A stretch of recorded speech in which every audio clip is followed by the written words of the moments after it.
Ladies and gentlemen, 1 year ago last September, Bobby Allison spoke to the drivers and to this crowd from a hospital recovery room in Alabama. Today, we are grateful that Bobby Allison is here in person to repeat that message to the drivers and to this crowd. Bobby Allison, give us that message. Gentlemen, start your engines. Sold out. 52,000 strong coming to their feet. The great champion Bobby Allison gives the command to fire the engines for the running of this Richmond 400. 36 strong, getting ready to pull on the track. And let's take a look at the 1989 starting lineup for this racing classic. On the pole, it's Bill Elliott in car number 9, his first pole position of 1989. And beside him, the unknown, the great Midwest star, Butch Miller. In row 2, it's Ken Schrader out of Missouri. And alongside, it's Texas Terry Labonte for Junior Johnson. In row 3 today, Davey Allison, last year's winner, is there. And beside him comes Rusty Wallace. In row 4, it's Ricky Rudd in the Kenny Bernstein car. And the 1987 winner, Dale Earnhardt. For row 5, Michael Waltrip of Owensboro, Kentucky. And outside of him, Mark Martin, still seeking that first win, the Batesville, Arkansas campaigner. In row 6, Sterling Marlin. Great run for this number 94. Darrell Waltrip, winner 4 times here, is alongside. Going to row 7, there you have Rick Wilson in the number 4 and Alan Kowicki carrying one of our onboard cameras. Moving back to row number 8, there's car number 10, Derek Cope, and Larry Pearson in the 16 beside him. In row 9 today, number 2, Ernie Irvan, and car number 33, Harry Gant, just coming to life there. In row 10 today, number 5, Bodine, and number 42, Kyle Petty. It's Dick Trickle coming next to number 84 from Wisconsin, Hut Strickland. Then it comes to Lake Speed in the row 12 area with Neil Bonnet in number 21. Row 13 today is Lenny Pond and Dale Jarrett. Row 14 will be Jimmy Spencer and Phil Parsons. Row 15, Jimmy Means and Dave Marcus. The 16th row is Bobby Hillen, and J.D. McDuffie is back from Stamford, North Carolina. Row 17, Brett Bodine and Morgan Shepherd. And in row 18 today, it's Richard Petty and Darren Brassfield to round out the field. Here with Alan Kowicki as we take the 2 preliminary laps to a start. 1 lap to green, and we're underway here on the Superstation from Richmond, Virginia, live. Great field, great day, John. Well, I'm really looking forward to the start because Neil Bonnet explained to us earlier that everybody's going to try to get low going into turn 1. And I'm anxious to see how Butch Miller handles that because Schrader's right behind there, and they're going to try to jump in and push him up. Yesterday, nearly 30,000 were here and saw the biggest upset of the season. Bobby Hamilton winning in Grand National competition this track. This could be an upset today. Butch Miller from the outside of row 1 would like to do it. The 2-time ASA champion, number 51. Amazing runner, runs 50, 60 races a year. Has been up on top with Mike Eddy in the ASA this year. Makes his next appearance, in fact, next week up in Salem, Indiana. Here he is, right beside Bill Elliott as they prepare to go to war. Pace car, Pontiac pace car pulling in. Field is ready. Get set for full contact, all-American stock car racing from its heartland, Richmond, Virginia, here on the Superstation. On the break, number 9, Elliott, pops out in front. Infield sold out at 10 o'clock this morning. Every seat sold as they wheel through 1 and 2. Everybody on their feet, wishing them well. Down to 130 miles an hour here, gently onto the brakes into turn number 3. Elliott out in front and sinking back a bit is the 51.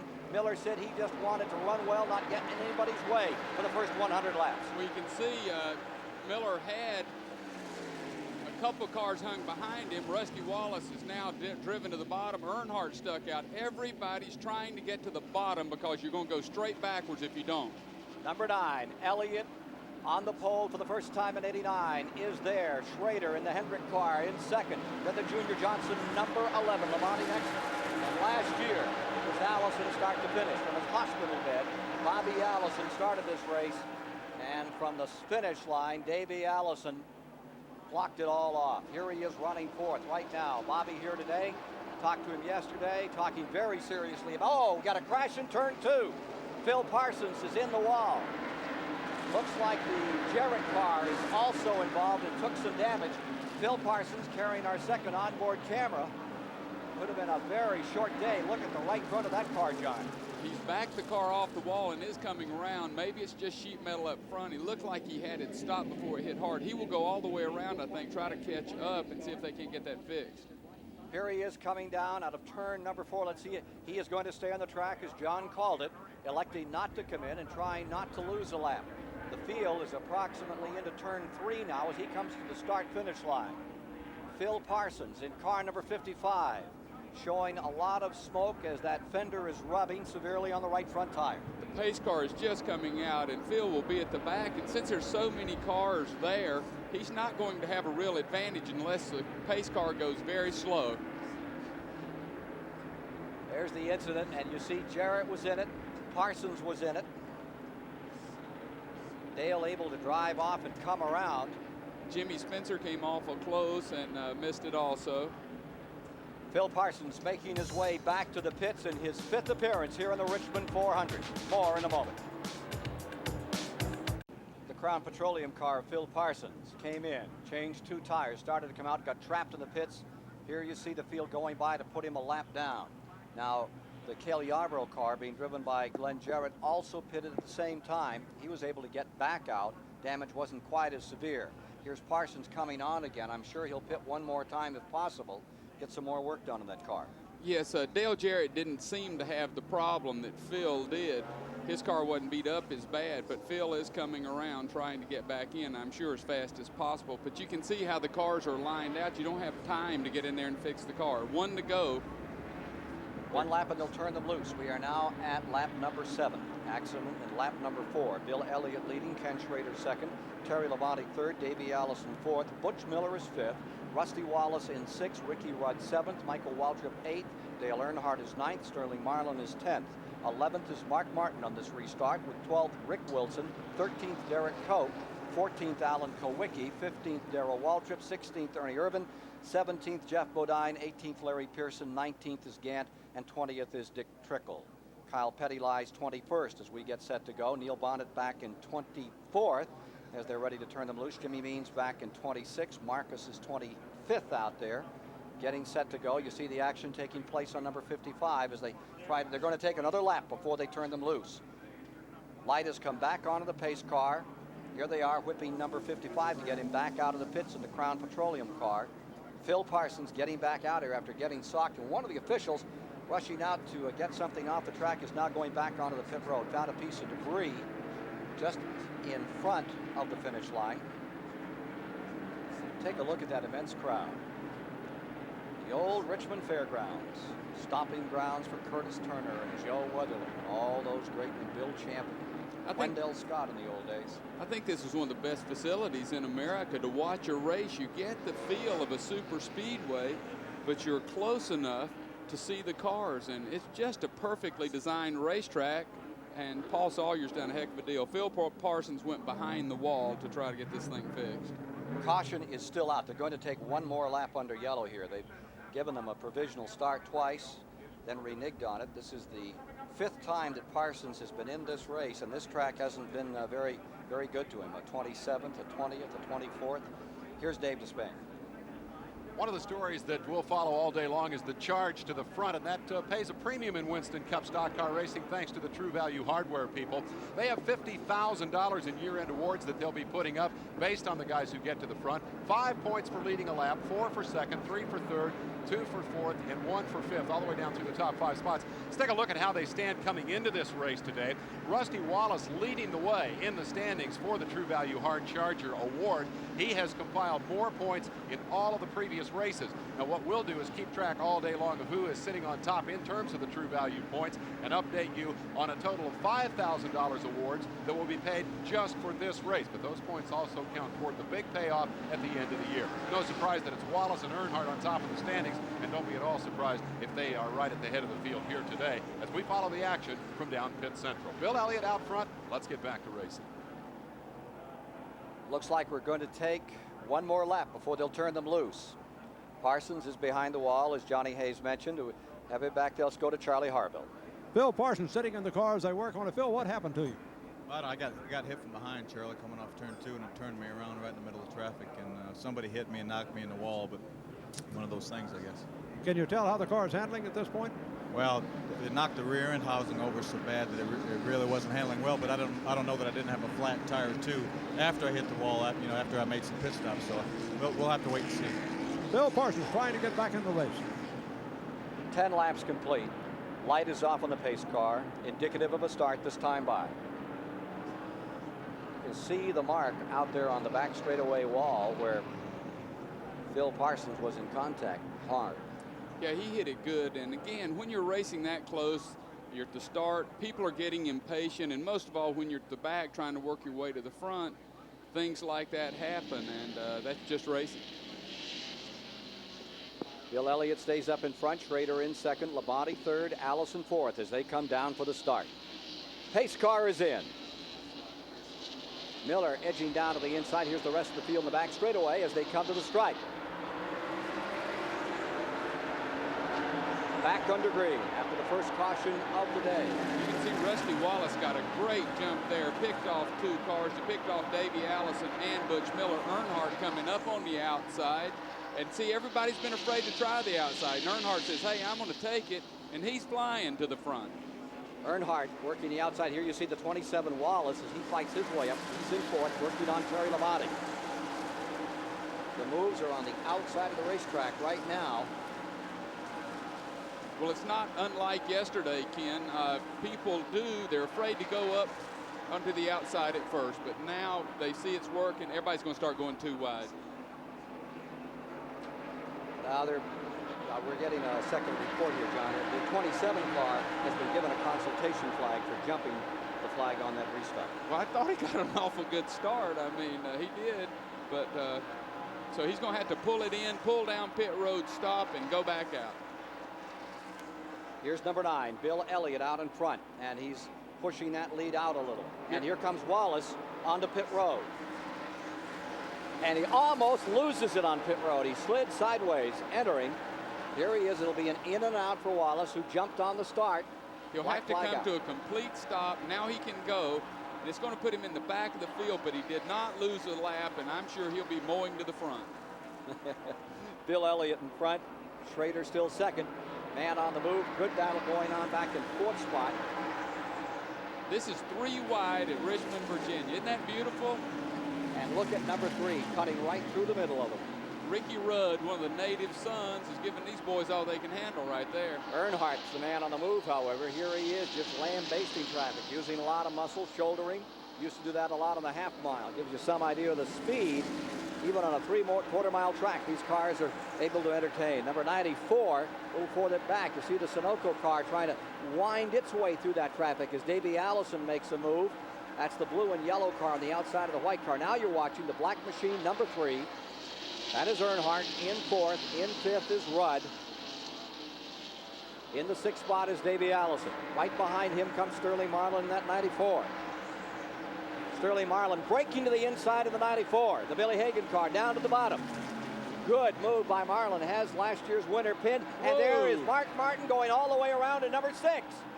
And Kowicki takes him head on. Kowicki knocked Martin around straight so he could go on. Alan Kowicki, who's had some unfortunate incidents of recent in the Xerox cars, has another one of those cars, 5 cars in the team. This one now beginning to show some smoke, and he's having some trouble handling that thing as he gets it down, tries to get it in here. He's taking a lap before he pits it. Number 6, Martin spinning. There goes Butch Miller around the outside, ducking the bullet. And Kowicki, Sacco, right in the nose. Nowhere to go. Bill Elliott in front, Schrader in second. Another look at it here. I think he just pinched it down so low. I think he got on the flat part of the racetrack, and the rear end just kicked around on him. I don't think he and Davey Allison even touched. Wilson just getting by on that one too. So 2 cars down. Second caution of the day comes at lap 17. Elliott sustains his lead. Alan Kowicki in trouble, pulling onto pit road. We'll be back with more in a moment. Working on Alan Kowicki's car here today, which had started in the 14th position, just behind the wall. There you see him out of the car, and they're still working to try to get him back into the event. Let's take a look and replay again at what happened from the Xerox in-car camera to Alan Kowicki. There you see the 6 breaking away, getting in trouble. Mark Martin in the Jack Roush Ford slipping by, and no place to go, head on. As Wilson got through, Kowicki ran out of room. Hard lick. Charlie Harville down there with car 7. Alan Kowicki's out of the car, has the helmet off. Can you tell how much damage you have, Alan?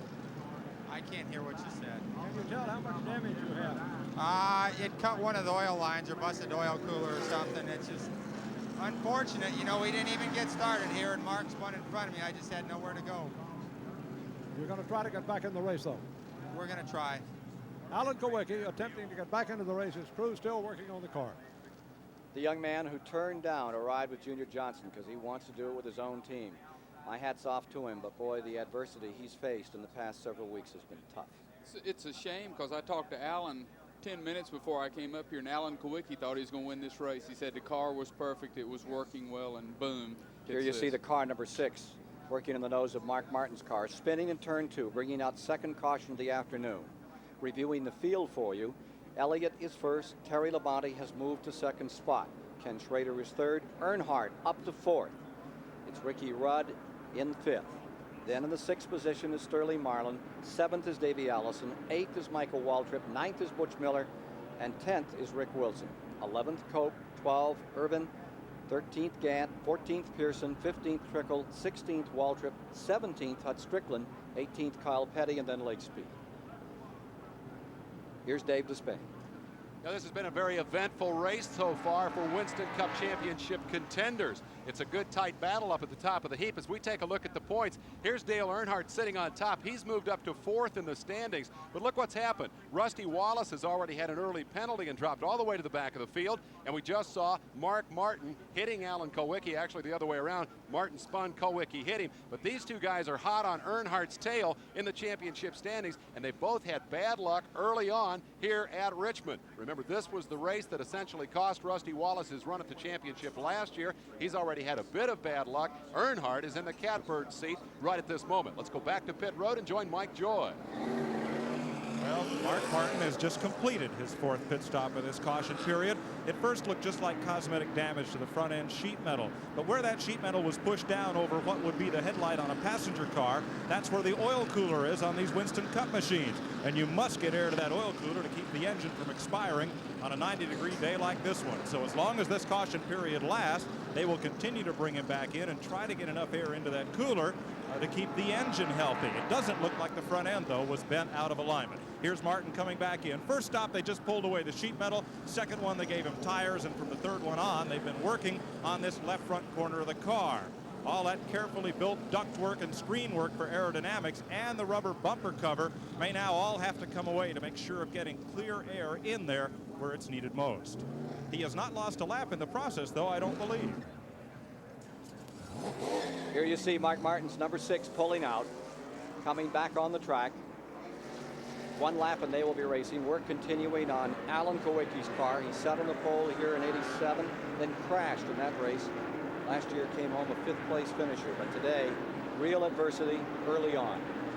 Well, it'll be fun watching these guys come from the back, because Mark Martin is right behind Rusty Wallace, and I'll guarantee you they're going to try to mow to the front because they don't want to get lapped by Bill Elliott. Spectacular day, spectacular crowd here in Richmond, Virginia, as the Superstation brings you a great American classic. The Richmond 400 from the heart of American stock car racing. Weatherly and Turner. It's Schrader third, Earnhardt fourth as we get set to go. And we'll be watching to see if Earnhardt tries some of his moves early on as we get set here. Don't forget the Superstation will be with you at Charlotte, North Carolina, Sunday, October 8th for the 500 there. Don't miss it. Here comes Elliott bringing the field down out of turn number 4. There are 25 laps complete, 26 as they come to the line this time. And it's Earnhardt on the outside, braking quickly. I wonder if he may bring up a penalty. There's that number 3. He jumped around Schrader on the start. As they came to the line, he came up on the high side. The green flag was waving when he jumped. I think he just got a good jump and it was ready to go. And he passed on the outside.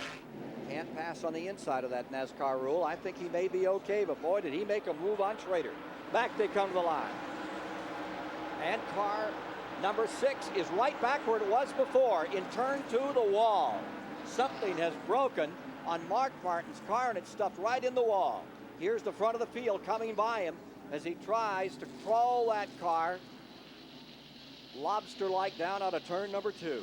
And I think those guys probably should have listened to Neil Bonnet's information on how to get around this racetrack, because he called it in the opening that second turn is the worst place to get off of. And I'm sure something broke on the car and just shot him right in there. Let's take a look and see if we can see what happened here. The Jack Roush Ford dives in, back of the field, tries to go around Rusty Wallace. And away it goes. You saw Lenny Pons, number 90 there, just flipped away. He just got too anxious. He tried to go on the outside, and that is the place Neil said you could not go on the outside, and you get out of the groove and you're going around. Black flag is out on number 6 to get that car in. Need to have a little consultation here about the front end of the Mark Martin car. More live from Richmond shortly. We're back with you at Richmond Live. 2 laps under green have been run. We're now showing 32 of the 400 complete. Ken Schrader on the restart jumped the flag. He came for a stop and go. He's back on the track at the tail end of the field. Mark Martin's car is still being worked on. And car number 9, Elliott, is still your leader with Terry Labonte right there contesting in second. Third place machine, Dale Earnhardt. And fourth is Ricky Rudd. Earnhardt fresh out of victory. Darlington, South Carolina, really looking strong in the early going. I'm telling you, Terry Labonte's car is looking really strong. He's been there the whole race almost, and he's all over Elliott, and he will try to force this issue to get a lead lap. Butch Miller has dropped back into the 9th position behind Rick Wilson. Seems secure, happy to stay there. And our 2 in-car cameras took a lot of abuse early in the go. First Bill Parsons, and then Alan Kowicki getting knocked out. Here's number 11, Terry Labonte, coming down to the inside, making a challenge. Ford against Ford up in front.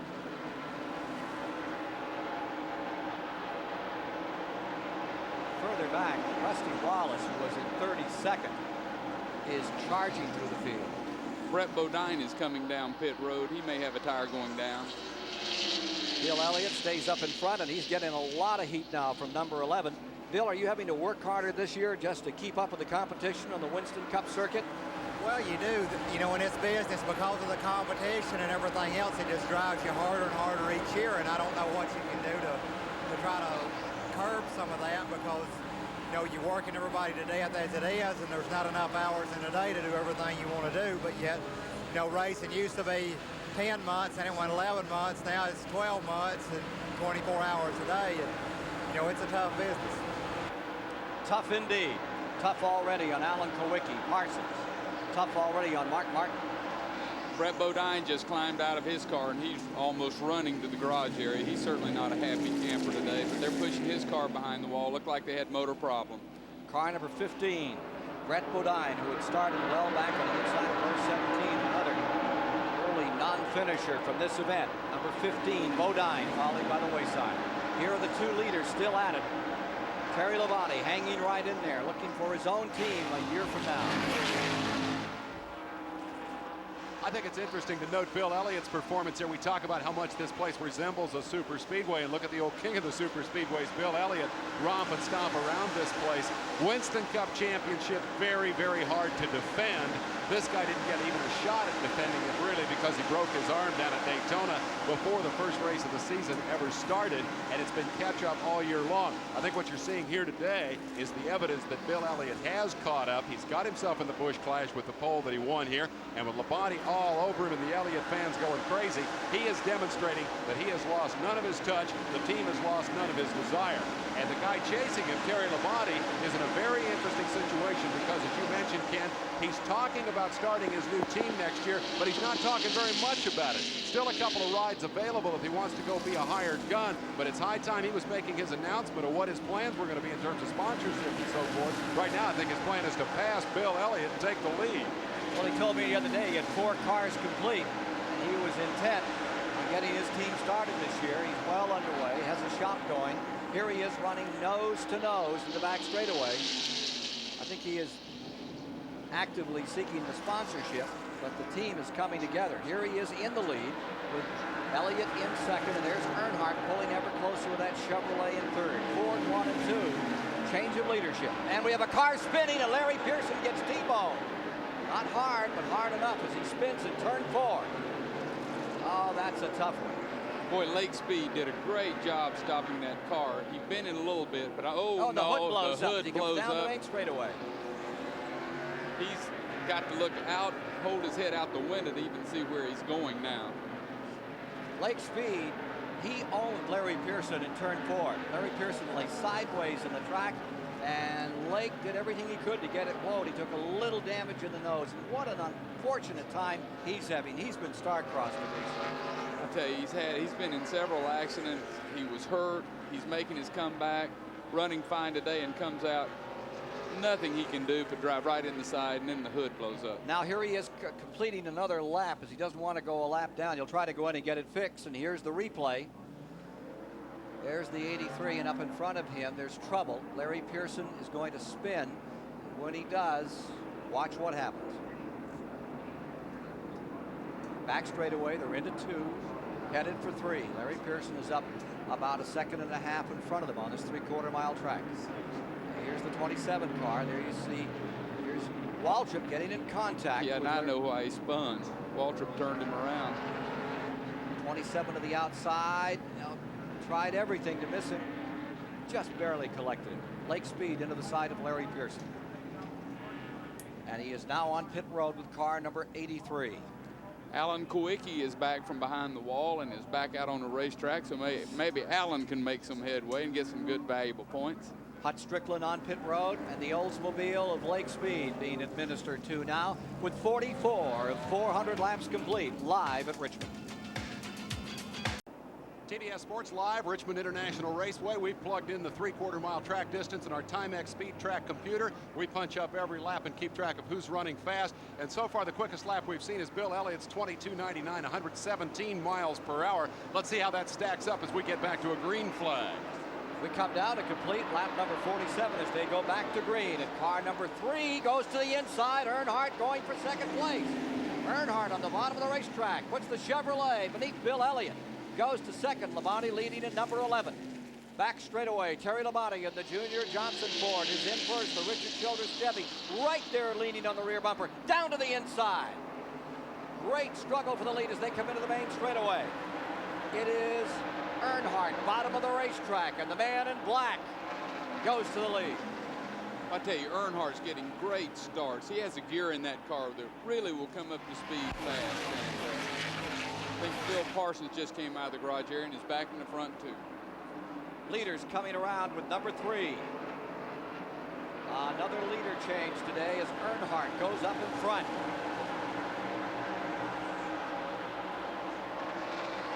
Second spot, Labonte. Third, Elliott. Fourth is Sterling Marlin. Phil Parsons, after taking a lap, looks like he's going back behind the wall. The Crown Petroleum car of Phil Parsons in big trouble is back in the garage area. The new leader is Earnhardt, trying to stretch it to 2 in a row after that sensational victory last Sunday in Darlington. Rusty Wallace has come from the back all the way back up to 12th place, so I think he's sitting there saying, Dale, don't get too comfortable, but I'll be up there with you in just a minute. Sterling Marlin into 4th, and what a run he is making today. Ricky Rudd is in 5th. Rick Wilson is in 6th. Here's your leader, number 3, Earnhardt. Down to Mike Joy. Well, the arteries in the veins of Mark Martin's car have been severed. They'll put a new radiator into it. Mark, what happened to it? Well, first time I had a little contact down there in the corner and spun the car out. Got a little bit of damage in the front end. Big crash in turn 2. The second time I just lost it. We have a crash in turn number 2 with 2 cars going up toward the wall. I think one of them is Jimmy Spencer. And Kenny Schrader.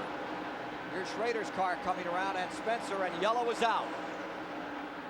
I think Schrader tried to move under Spencer, and Spencer was trying to hold him off, and they just got together, and both of them spun. Headed for the wall. I tell you, this is the definitive this is the essence of short track racing. You miss here and you're in the concrete. That's the 5th caution of the day, and it comes with only 52 laps complete. Let's look at the end of it again. There's the 25.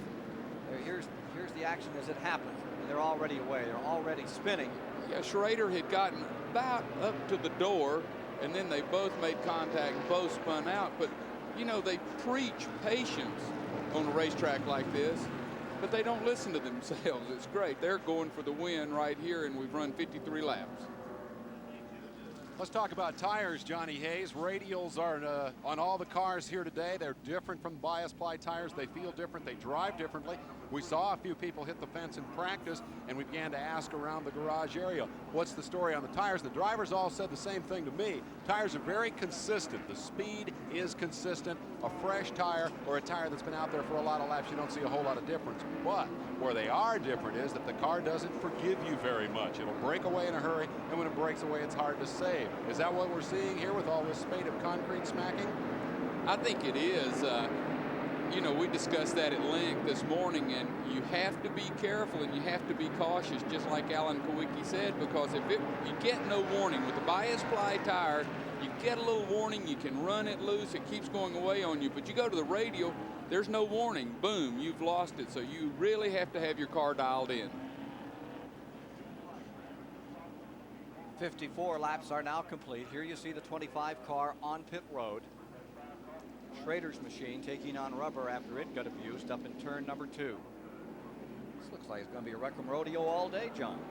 Yeah, it's late speed is slowed on the backstretch, like he's not even going to be able to make it around. And I tell you, they're aggressive. It's getting late in the year. It's time to make up those points, and everybody's going for it. Pace car is coming in. They're going to try for a start right now with Earnhardt out in front, and Terry Labonte, who ran so well here last September in the first race on the new track, right there in second spot. He says we were strong back in the spring until we had some trouble, and we've learned a lot about these Fords since then. Let's see what he's learned right here. I love it how they're rolling the dice on these restarts. Earnhardt jumped Labonte last time. Labonte tried to get him there. They're anticipating. The spotters are playing a big role, telling them when to go. That flag's out, but everybody's rolling the dice to get up front.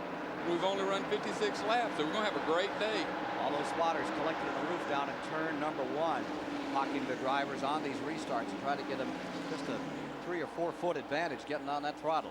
Number 3, Earnhardt draws the lead, pulls away by 5 car lengths. Meanwhile, back behind him in the 4th spot, Bill Elliott's being challenged. There's the 94, Sterling Marlin of Columbia, Tennessee. Down at the bottom of the racetrack, making his move. Sterling puts the Oldsmobile right in there. He put the metal to him. He knocked Bill a little sideways. Bill held on to it, and here comes Ricky Rudd right behind him. This is really a physical race today. I'm shocked. You got to be kidding. You come to Richmond and you're shocked when they get a little physical out there? Yeah, but this is supposed to be a modified super speedway, and they're hitting each other just like it was the old half mile. 58 laps are complete. Here you watch Elliott trying to sustain 3rd spot, and you're watching the Sterling Marlin and Ricky Rudd try to take it away. Every time I watch these race car drivers, I think the great quote Muhammad Ali made when he failed the draft test. He said, "I was the greatest. I didn't say I was the smartest." And I think that sums up some of our Winston Cup drivers. Car number 26 goes down into turn number 1, Ricky Rudd, and right with him goes the Wilson car, number 4. Wilson running in 6th spot, nearly won yesterday's Grand National race, the Commonwealth 200. And then he got crashed out of that one. I tell you who's moving to the front. You can see right at the back for a second the KGO veteran Harry Gant moving by one of his students, Michael Waltrip, and Harry Gant's moving to the front quickly. Dale Earnhardt out in front. Dale, you're in a position to win your 4th Winston Cup title. What could cause you to lose it? Well, I feel like the only problem we'll have, if any, is be dumb luck. You know, you had any bad luck right now. That's the biggest thing that hurts everybody in points right now. But if our luck is turning around, we feel like, and looking toward the last 8 races here, we look in good shape. Of course, the last 10 races are on his kind of racetracks. Looking very strong for the end of the year as he gets down to places where he has a lot of success. Earnhardt in number 3 continuing to draw away, but Terry Labonte stays right with him as they put a lap on Richard Petty and Payne straightaway. Here's that third place battle. Bill Elliott into fourth. The Oldsmobile number 94 right with him. Going around Richard down here in turn number 1. With them comes number 26, Ricky Rudd in the Buick, maintaining 5th. Olds, Rick Wilson back in 6th. Harry Gant to 7th. Bodine is in 8th, and Rusty Wallace has driven the race of the day. He has just been flying through traffic. It was 32nd about 20 laps, 25 laps ago. Here's Petty pitting. He's up to 8th. Wallace. Here's Petty pitting. 7-time winner here in this event. 200-time winner in his career. It's been a long time since he's tasted victory, and here comes that battle on the inside. It's Sterling Marlin down to the bottom of the racetrack and picking up another spot. Sterling Marlin looking very smooth out here, edging into 3rd. Moves Elliott back to 4th in the number 9 car. This is one of the best runs Sterling's had all year. He is really coming to the front, working hard, and you know Sterling's an aggressive race car driver. Now you see the green car behind them. That's Rudd climbing back into this race in 5th. In the yellow Kodak car, that's Rick Wilson, followed by Harry Gant, Jeff Bodine, Rusty Wallace up there. Michael Waltrip is back in 10th. Michael hoping for a good day in the Bahari car. The car number 3 out in front turned the last lap at 115 mile/hour average. Petty is back on and limping. One guy I'm really happy for on the Dale Earnhardt team is Eddie Lanier, the engine builder. Came in under a lot of pressure. A lot of people said he wouldn't be able to get the job done. I think he does. Battle for 8th there. You saw the car number 27 working on Bodine. Good scramble going on for 8th. That is Bodine on the outside as they get Wallace pinned on the 43 car. They're getting loose up there is Michael Waltrip, and back comes number 27. And as he moves in, Rusty Wallace is now 9th again. Bodine is back to 8th. When you put Rusty Wallace back at the tail end of the field, as we've seen him today, there's Harry Gant working on Rick Wilson. Wallace just takes hold of that like a bulldog. That whole team gets so inspired. Remember last year, something like 9 or 10 times, they came from a lap down to get back on the lead lap, and 5 times they won the race. You give that team adversity, and they'll rise to the occasion. You can see the rear bumper pretty well caved in there. Rusty Wallace got a shot in the back. That's a little unusual. It's hard to hit that guy from behind. Point here is that all of the contract talk of the lawsuits and everything else surrounding Rusty Wallace is forgotten when he gets in that race car. Put these guys at the back of the field, as that stop-and-go penalty did early in the race, and they will just charge to the front like there was no tomorrow, and it's a great sight to watch. He's working on Bodine. Battle for 8th. Bodine is there in the 5. The 9th spot is number 27, Wallace. This is your leader, number 3, Earnhardt. And there you see the interval back to 2nd place as they come out of turn 4 between leader Earnhardt and 2nd place Terry Labonte. Bill Elliott, he's back in 4th. Number 9 car going into turn 1. 70 laps are now complete. A rocky start, 5 cautions in the early going. If you're just joining us in our live Superstation coverage of one of America's great racing classics, Richmond, Virginia, the heartland of American stock car racing, this brand new 3/4-mile track. We saw you the first time a year ago. We got a crash down here in turn 4. Hillen is in the wall. Bobby Hillen crashing. Again, we had contact. That's racing 2 or 3 deep, and people bouncing off of each other. And like you say, I think it's the tires, just a little touch, and they go around. He was running in 18th position. He spins and backs it into the wall. Didn't look too harshly. And I want to make it perfectly clear, it's not that the tires are good or not bad. It's that these fellas aren't used to running these speeds this way that loose on a radial tire. Here it is.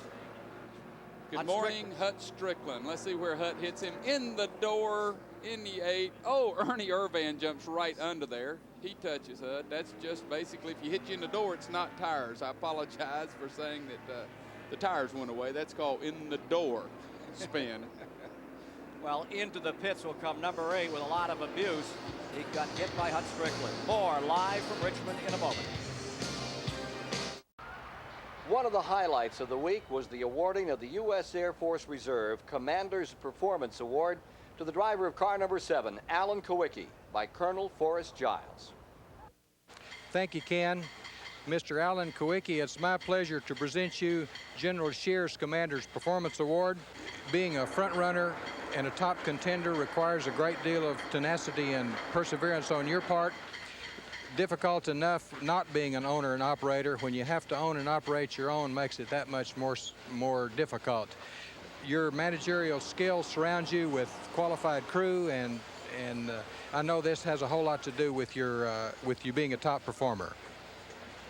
Thank you. On behalf of myself and my entire team, we're very honored to accept this award, and certainly appreciate it very much.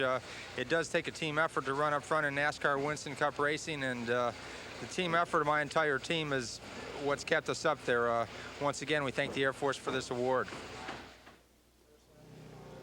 Well, we got about a lap under green, and then we're back under caution again here as Kyle Petty has wrapped the wall in turn number 2. Alan Kowicki has returned to competition. Talk about teamwork. That Xerox number 7 car.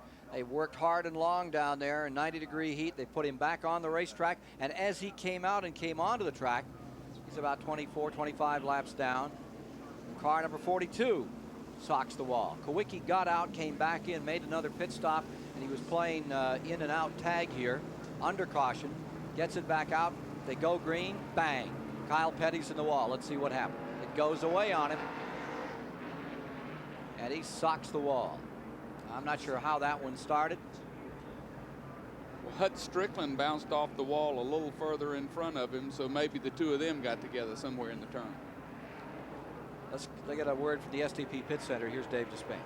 Just a moment ago, we saw Bobby Hillen hit the turn 4 fence with a little nudge from Hut Strickland, and it brought to mind the progress that Winston Cup stock car racing has made. All of these guys are big stars now, and one of the things that makes them big stars is those little postcards that they pass out to the fans that they can put their autograph on. How far has racing come? Well, even the truck drivers now have their own autograph cards. Yes, indeed. Eddie Vogt here drags Dick Trickle's car to the racetrack. He started out driving the truck for A.J. Foyt. He's getting over some hospital time. Eddie, we wish you well. Rodney Pickler is the guy who drove here with Bobby Hillen's truck. There's plenty of room on there for Rodney's signature. Rodney's going to take a wreck home from Richmond today, Ken. Just send us a line if you'd like a free postcard on one of the truck drivers here in the series. Well, they happen to be the hardest working, best group of guys, meanest guy, tough guy. Truck drivers, you hop in a truck and drive from Denver, North Carolina to California, turn around and come back and then go to Michigan. We're talking men, none of this high school junk or going out here and run for 4 hours. Those are the men of the sport. Truck drivers, I stand up for you and I support you, and I do think the race car drivers are wimps compared to you guys. Well, you've certainly done your missionary work today, Reverend. Yes, sir. I tell you, they got great names. Stop for coffee in Shreveport and then go all the way to Yeah, California. and they got names like Widowmaker. You know, I mean, these are real guys driving these trucks. They don't take no junk. Here we are with Dale Earnhardt out in front. We're still under caution, and we'll be back with Bill Elliott trying to challenge for the lead live at Richmond in just a moment. We're back with you at 82 laps complete of 400 to be run. Richmond Fairgrounds, the old Richmond Fairgrounds, the home of the new Richmond International Raceway. The second of the races in the fall series on this track. Yesterday, Bobby Hamilton from Nashville won in Grand National. Today, it's going to be a contest right to that final lap. Meanwhile, we've had 7 cautions in the early going. What's the story here, John? Well, NASCAR has advised us that there's a lot of rubber on the racetrack, indicating heavy tire wear. I hope Mike Joy will get a chance to check some of the tires that are coming off the cars to see if there is a problem. Here's number 3, Earnhardt, as you see, coming down through the tri-oval, the main straightaway. And Jimmy Spencer right behind him with Bill Elliott running in 3rd spot. The Winston Cup point leader, Dale Earnhardt, earned the nickname the Dominator en route to his 1986 and 87 championships. Now, right now, Dale's back on top. But is it the same Dale Earnhardt? Will the real Dale Earnhardt please stand up? The Earnhardt who won 3 Winston Cup championships with a hard-driving, fender-banging, intimidating kind of style. His foes called him Ironhead. The Earnhardt who lost last year's crown was a reined-in, toned-down shadow of his former self, driving constantly scrutinized by officials, team subject to the same failures as everyone else. So who is Dale Earnhardt in 1989? At Daytona, he was the heads-up hero, nursing a sick car to 3rd place ahead of faster competition. At Rockingham, he was the iron head of old, trading paint whenever the occasion called for. With 2 wins, including last week at Darlington, once again, he's the man to beat, the Winston Cup point leader, Dale Earnhardt. Team's really pumped up for it, and they're working hard, and the consistency's there. And anytime you're competitive and consistent and can finish in the top 5 position and win some races, you're going to be tough for that championship. He's tough in anything he runs. Here he is. The Goodwrench Chevrolet, number 3, Earnhardt leading. Let's check in on that tire story. How about it, Mike Joy? Ken, we have 2 Goodyear tires here off Mike Waltrip's car. The top one is a brand new racing tire, and you see how slick and smooth it is. Here's a tire that came off on the last pit stop. It's scuffed a little bit to show wear, but also there is a bit of extra rubber sticking to it. We don't normally see this, but there is apparently a lot of rubber being deposited on the racetrack, and when it lies there loose, it's still hot. It just kind of gums up and sticks up on these tires. Now, that shouldn't change the adhesion too much, but one thing I think Johnny brought out, radial tire, whether it's a street or a race tire, has very different breakaway characteristics from a bias ply or even a belted tire. On those tires, the breakaway of traction is very, very gradual. You feel the tire start to go, and you have a lot of time to react to it. The way the radial tire carcass is designed, the tire grips, then all of a sudden, it's gone. And that's what's happened apparently to some of our drivers here today with their first experience with racing radials at Richmond. Thank you, Mike. Well, I think it's also the thing that's really helped a lot of these cars spin around is somebody's door or fender, bumper, hit them in the back, gouge them in the side, turn them around. I think that's 90% of our problem right now, not tires. Kyle Petting's number 42 that gets seriously dinged at turn number 2. He's okay. Car still being picked up, being hauled away. So we're under caution here. Time to get a Goodyear Racing update. Find out what's going on around the country. We'll get to that very shortly. A lot of other racing this weekend. As you know, Elkhart has a big race up in Wisconsin with the Indy cars. The IMSA series is out at Sears Point, California today. 5 races today. So let's get an update right now. Find out what's happening in the world about us, the world of motorsports, and go to the Goodyear Racing Center. Thanks, Ken. You're right. There is a lot of other racing action going on this weekend out in Elkhart Lake, Wisconsin. Road America is playing host to the Kart PPG Series. Danny Sullivan on the pole for the Texaco Haviland 200. Now, yesterday, some controversy in the Trans Am event there. Dorsey Schrader won the event. However, he's not going to receive any prize money or any points on the season because of a rules violation. Now, yesterday, 40,000 fans on hand here at Richmond International Raceway for the Commonwealth 200 for Grand National cars. Pole sitter Tommy Ellis in the number 99 Buick jumped out to the lead at the start in this one. Number 1, Mark Martin, then took the point. However, he was soon replaced by another Winston Cup regular, Rick Wilson, as you see in the number 75 car there, diving to the inside. Late in the race trouble, Wilson and number 7 Harry Gant both got into some oil laid down by Kenny Burks. Gant, who was running second, got the worst of it, as you see. Fortunately, he was able to walk away from this one. Now on the restart, Bobby Hamilton, who started 29th on the day, took command, held off defending points champion Tommy Ellis to take his first ever Grand National checkered flag. The 31-year-old Nashville native who ran on one set of tires all day said he was lucky to hold on. It started leaking oil. They found oil leak in it up here. The officials did, and they tell me in the car, just hold on. You know, we thought we was going to have another bad luck deal. It was just unreal the car lasted like that. And finally, the Thompson 300, the most prestigious modified event of the year, is being held at Thompson Speedway in Connecticut today. Points leader Mike Stefanik will be on the pole in that one. Well, that's it for this Goodyear update. Right now, let's go back upstairs to Ken and Johnny.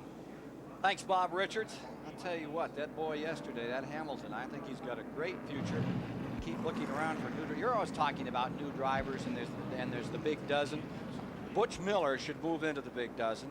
Brassfield in a couple of years, Darren Brassfield's about as fast. He likes super speedways. You know, get him over 200 miles an hour, and he smiles. He doesn't smile before that. And then as you look over the rest of the field, this Hamilton kid looked just marvelous in this event. Well, I was really impressed, and I was talking to a friend of mine, Eddie Thrapp, about how tough it is to find good race car drivers, and he said, you're absolutely wrong. They're like telephone poles. They're on every corner. There's millions of them.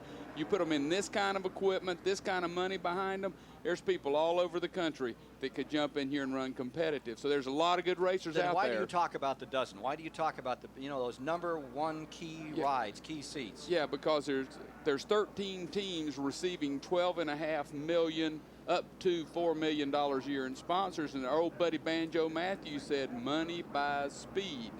There's some great race car drivers out there, but there's a bunch of people back here in the back. You put them in a Rick Hendricks car, a Bill Elliott car, those kind of cars, they're going to run well. We're still under caution. I think we'll be going green in a couple of laps. Let's pause for a commercial message and then back live to Richmond.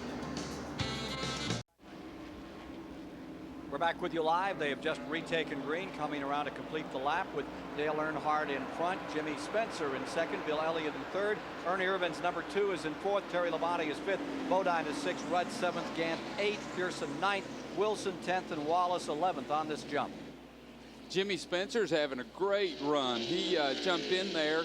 Earnhardt got by him a little earlier, but he's able to hold Bill Elliott off right now. And Ernie Irvan also has made a great move. A lot of these people know race cars are open, looking for new drivers, and I think they're showing their best to try to get one of those rides. Here's Elliott getting in contact with the 88 of Jimmy Spencer. Spencer pulls away, stays in second spot. Meanwhile, Earnhardt stays up in front in the number 3 car. Charlie Harville has a report on that car. I'm down here with Cecil Gordon, who's the shop foreman for Dale Earnhardt, and he's been talking with Dale on the radio. What's Dale talking about, Cecil? Well, Dale was just talking about how hot it was out there today, and he said he didn't mind how hot it is right now because it's going to be cool in Canada. He's going up for deer hunting and bear hunting in November, then it's going up where it's nice and cool. That's what the man's been talking about during that last caution play, how cool it was in Canada. Well, he certainly came here loaded for bear. He's out in front big time. Now the battle for second place steams up. There's the 3. Here's that battle for second. It's Elliott in the Ford on the bottom of the racetrack. The 88 getting pinned on the outside as they go down into turn number 1. And Jimmy Spencer's Pontiac is going to fall back into third spot. Ernie Irvan's number 2 is also falling a spot back as Terry Labonte comes up on the inside, the number 11, the red and white car. That's Labonte picking up a position. He's into fourth. Field back underway, 96 laps now complete, and drawing away by 2 or 3 car lengths a lap is Earnhardt. Well, the reason he's drawing away, these other cars are racing side by side for position, and it just gives him a free run. He has nothing in front of him. You'll see as things get going, these cars will start running back down again. Look at the job Ernie Irvan's doing in that number 2 car. He is running a terrific race thus far. Up on the outside, gets himself nestled back into the bottom of the racetrack between Bodine in the 5 and Rudd in the 26. Bodine in 5th, Irvan in the 6th position, 7th position, the green number 26 of Ricky Rudd. Good race there. And here's the number 11 working on Jimmy Spencer. This Jimmy Spencer in 88, that's your Mr. Excitement. I'll tell you what's exciting about this guy is not only the way he earned his nickname, Ken, which was by willing to be able to get in there and push and shove in open-wheeled cars in the NASCAR Modified Division, where he's a former champion, and also in the Grand National League, where he cut his teeth last year, but also in terms of the future that his car owner predicts for him, and that car owner should know because Buddy Baker owns that automobile, and he picked, whoa, Mike Waltrip's backwards on the racetrack.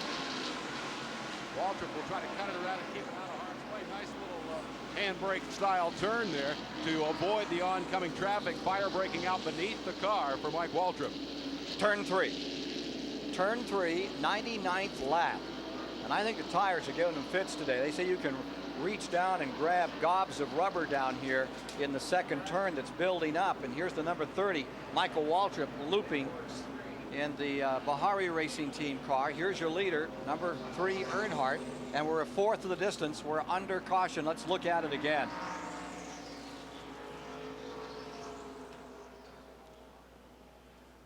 Looks like he just got out too far, glanced her off the wall, and went around. That's exactly the turn where everybody's hitting. He's hitting Phil Parsons' tire marks every time. 2 or 3 cars have hit the same place. Watch the fire jumps out, and then he restarts the car, and it snuffs the fire out immediately. I don't know where the fire came from. You see it jump out, and he'll restart it, and it'll just blow right out. Build up in the headers. Number 30, Michael Waltrip, and he's on pit road now. The lucky guy there, Jimmy Means, 52. Here's Mike Joy. Mike Waltrip spin. They're going to change all 4 tires on that car, and we'll get a good look at the condition when they come off. Waltrip told his crew he just got a little too high up on the racetrack, up in what they call the marbles, where that loose rubber sits, and it's like trying to drive on marbles. The car just got away from him. Right side tires changed, left side's around. Get a look at them after they come off the car. A little bit of rubber buildup on those tires, but they don't look to really have a problem. It looks just like he got up out of the groove, turned around. Ken, this is a great time to say hello to Michael's mother. You know, she had a stroke recently, and she's back out of the hospital doing great. Daryl and Michael's spirits are so good, Ms. Waltrip, so we're glad to see you doing well and feeling good. Coming down for a restart. She better not watch too much of this one. No. Put her back in the hospital the way this race is going. Hope you're feeling well, Ms. Waltrip. And to Tim Sullivan, our friend that so long was with the Motor Racing Network, who's on the minute, major eye surgery. Was always at Richmond. I don't think he's ever missed a race. First one I haven't seen him at here. Here's number 3, Earnhardt busting out in front. That's the number 21 car. A lap down now. Neil Bonnet trying to hold on up in there. Number 9, Elliott is in second. Now And then they're 3 wide. Jimmy Look Spencer on the outside. Your Mr. Excitement was certainly exciting there, John. Woo! That is great. I mean, I would pay to see this thing, and I get to see them free. Here he is in the back straightaway. Number 5, Bodine there. Jeff Bodine in 4th. Number 11, Terry Labonte. 88, Jimmy Spencer, all in that bundle. The green car, Ricky Rudd. You're going to need a program next year at Daytona. What, 18 changes so far for next year? Yeah, I think we found out today it's moved up to 20. We'll have fun doing that in Johnny's gossip column later in the program. Here's car number 5, Bodine there. Jimmy Spencer hanging right with it. Great modified driver out of Berwick, Pennsylvania. Look at him go. And what I like about these, he's really racing the best guys in Winston Cup, and this is his first year in it, and that's really on a quick learning curve. Number 88 stays right in the hunt.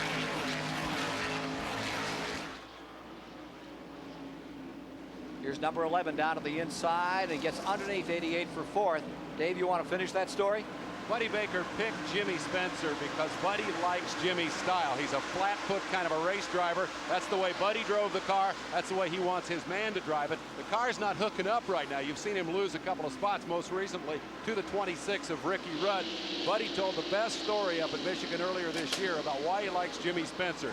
Jimmy's the kind of guy, he said, that if somebody came up and said, Jimmy, there's somebody waiting for you outside the pit gate. He wants to talk to you and he's got a gun. That Jimmy would say, well, I guess I better get me a gun and go see what he wants. He's just a fighter, and right now he's fighting to stay alive here against the onslaught of Harry Gant. Buddy Baker likes this guy, and I think that bodes well for his future.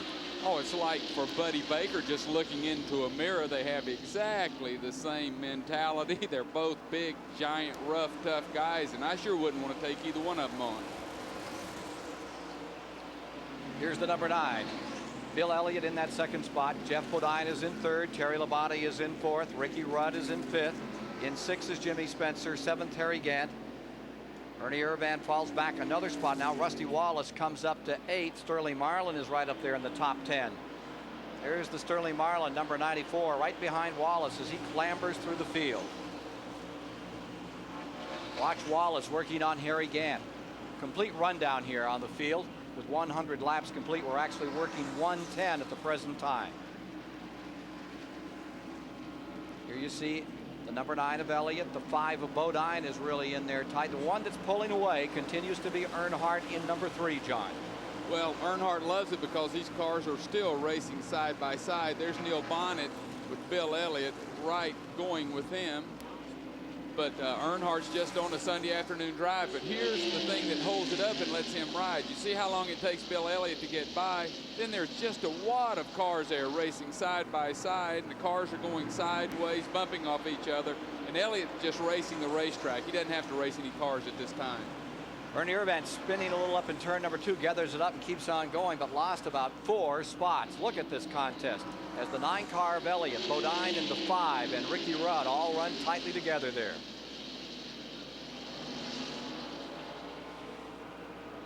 Jimmy Spencer in the 88. He's still showing in 6th spot. Is having a car owner like Buddy Baker an advantage or disadvantage to you, Jimmy Spencer? I'm further along than he thought I would be at this time, and you know, that's a compliment to Buddy Baker, really. I mean, he is very, very observant of what's happening all day long in the race, and tries to help you drive in a little easier, drive in a little harder, drive this angle. It's so important to have a person like that with all that experience in the tower working you, and I think I have a big advantage already at a lot of the racetracks. Now here, but he's never been here, but still his experience, the 25 years he has raced, it can only benefit me, and it's working real well. There he is in 6th spot. Jimmy Spencer. Darren Brassfield has just pitted car number 40. Looks like a left rear tire change. 114 are complete. Earnhardt stays first. Elliott stays in second. Bodine is in third. J.D. McDuffie is just pitted.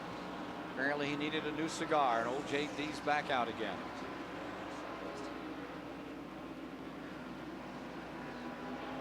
Checking the interval here between first and second. Earnhardt in first. Bill Elliott in second.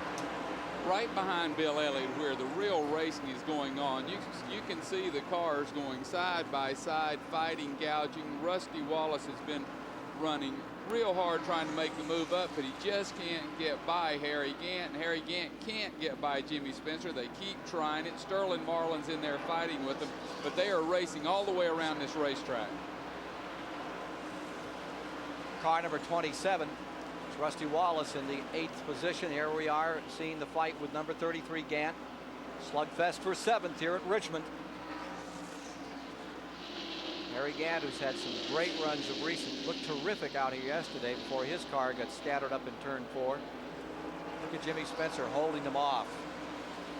And Harry Gant's not going to try to force the issue at this time. He's going to sit there and ride. He's seen all the wrecks, taking it to the ragged edge, and he's smart enough. He's going to ride along, but if the opportunity comes, he'll try to make his move. I think Rusty will try to force the issue pretty soon to get by this, and I know Sterling Marlin's all over Rusty Wallace's bumper, and he wants to get by.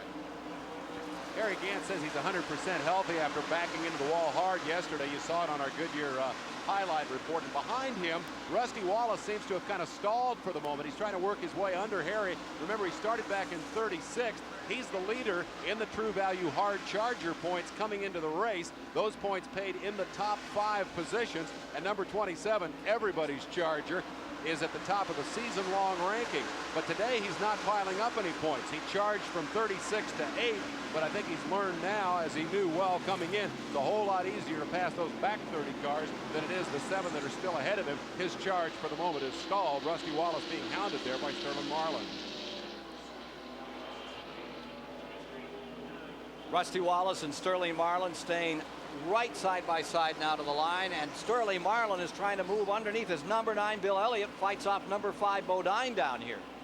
Bodine getting very aggressive at this point. That's second place. Elliott in second, Bodine in third, Ricky Rudd in fourth. Terry Labonte is in the 5th position, the red and white number 11, the Bud car. Then comes Jimmy Spencer. But the class of the field remains Earnhardt. Joining us up here in the booth, very short day, dramatic moment for Phil Parsons. What a clip you took in that Crown Petroleum car over there in turn number 2. How you feel? I'm fine, Kenneth. I really hate it happened. The car was working well. I passed a couple cars in just a few laps I'd run, and I got clipped from the rear and turned around and then got hit again, and that did all the damage. It bent the rear end housing so bad that I think it messed up the gear in the rear end housing, and it would have taken too long to fix it. So we just decided to park it and I'd come up here and sit in this nice air-conditioned booth. You don't have it tough at all. Draw up a chair and enjoy yourself. We've got a great race going here at Richmond International Raceway. And Phil Parsons out early after getting wrapped in turn number 2 has joined Johnny Hayes, yours truly, along with Dave Despain at the STP Pit Center. Charlie Harville, the veteran racecaster, is on pit road along with Mike Joy. Cover all the details of this contest that now sees Bodine Chevrolet creeping up to take a real shot out here at Elliott as they scoot around this track. Oh, and car number 5 and 9 really had a meeting of minds in turn number 4. That looked a little serious, John. Well, I think it was like a slam job right in the door, and everybody else tries to drive by, and Bill was at least smart enough to get it under control, pull it back in line. These cars are not in danger of getting lapped, so they're going to stick together and try to take care of it for the time being. Since we have the good fortune of having Phil join us in the booth, Phil, let me fire a question at you. I don't know if you've had a chance to really watch enough of this contest yet to have a firm opinion, but we've seen a lot of guys hit the fence here. It's been yellow flag city all day today, and we've been speculating, is it tires or is it just aggressive short track style driving? Have you had a chance to form an opinion on that yet? We know what caused yours. What's causing all the rest of these go-rounds? Well, Dave, I think it's probably a combination of the two. You know, the radials are very new to us, so maybe a lot of the drivers don't know exactly what to expect. But this is a short track, and you're going to have a lot of bumping and grinding, and the fact that we're on different tires than what we're used to, the normal bias ply tires, that maybe, you know, maybe that's when a car gets out of shape, maybe it goes around quicker. I really don't know. I didn't run long enough to find out. You didn't get much time on the track, so again, a theoretical question perhaps. One of the things Mike Joy has noted is an abnormal amount of rubber buildup on the tires. The tires actually picking up rubber off the racetrack rather than the other way around. What might be causing that, and what might be the effect of that? Well, Dave, I think that's normal, really, and the only time you see the rubber build up is on a caution flag. When the cars are running at speed like they are now, they don't build up. But when you slow down, the tires are really hot. They pick up the rubber, and if you change tires, then you don't have any more trouble. You might have a little bit on a restart, but otherwise, if you keep fresh tires on the car, you don't overheat them on the caution flags, then you should be in pretty good shape. Look at this battle for sixth spot. That's Sterling Marlin, number 94, and Bill Elliott, number 9. And for the last 2 laps, it's been nose to nose around this 3/4 mile track. We're only 129 laps deep into the event as Alan Kowicki gives you an idea of what it looks like live from Richmond. TBS Sports live with you from Richmond International Raceway, bringing you the Richmond 400, and Dale Earnhardt cutting laps at 23.5 seconds on our Timex Speed Track computer. That compares with a quick lap thus far, 22.99 for Bill Elliott. That calculated to 117.44. The guy who turns the fastest lap all day is going to earn a Timex Speed Track computer for every member of his crew. And right now, Bill Elliott has that award, while for the moment, Dale Earnhardt leads the race. Let's get back to the action with Ken Squire. There you see Dale Earnhardt on this beautiful, warm September day. The Earnhardt mowing machine out here trying to harvest its second straight win in as many weeks. He's just put a lap on last year's winner of the event, Davey Allison, going a lap down. Lake Speedo had trouble early in the going another lap down to Earnhardt, who seems to be right now, Phil, in a class by himself. Well, he really is. I think time will tell. It looked like Bill Elliott was holding up that whole pack of cars we were looking at. Now Ricky Rudd is in second. Jeff Bodines in third. We'll see if they can gain on Earnhardt, because it'll be interesting, because Bill Elliott's faded since the third place man got by him. What do you think, John? Think this Earnhardt campaign is going to continue like this? Well, every time I watch one of these races and someone dominates early, something always seems to happen with cautions or problems, and I'm sure not giving the race to Earnhardt yet, because there's 7 or 8 cars running really well, and we just saw a good love tap from Harry Gant. He's been following Jimmy Spencer, and he gave Mr. Excitement a shot. Yeah, he turned him sideways. That's the crafty old veteran hitting Mr. Excitement. So, gosh, who would ever believed Harry Gant would do that to the Mr. Nice Excitement? guy. Huh? Yeah. Meanwhile, there you see Sterling Whoa. Marlin. Whoa, we got one in the wall, and it's car number 88, Jimmy Spencer. Slams the wall in turn number 4. Now, he may have cut a tire. That just looked like it took off there. Sure, he was running awfully well. Something must have happened to Jimmy there, because he was running really well, and I happened to be watching him, and nobody hit him from behind or anything. So here we are under caution once again. That's the 9th caution of the day, John. And we're still 140 laps. Just 140 laps into this event as the Baker car with Jimmy Spencer. Here in replay, Phil Parsons, tell us about it. That looked like he either broke something or cut a tire, or he just got in the corner a little too hard, and the thing came around on him. And just about every time here, when you get turned around, you're going to back in the fence. We talked about it as the ultimate American short track, and that's what it is. But you have almost super speedway speed when you slam that wall. That hurts. You really do. I mean, the viewers saw Harry Gant's car yesterday, how flat his back end was. I've never seen a car back in the fence that was torn up as bad as Harry Gant's was. You know what's sad about that? He's having a great run, and Buddy Baker and Jimmy Spencer have lost the Crisco sponsorship for next year, and they're negotiating and trying hard to get something. They really want to come out here and have a great run on national TV, and they did do that. Something happened to the car, but it's a good-looking race team to me. wholesale pit stops at 141 laps after misfortune for Jimmy Spencer in car number 88. And we'll be back with more, the live coverage of the Richmond 400 with 141 laps complete in a moment.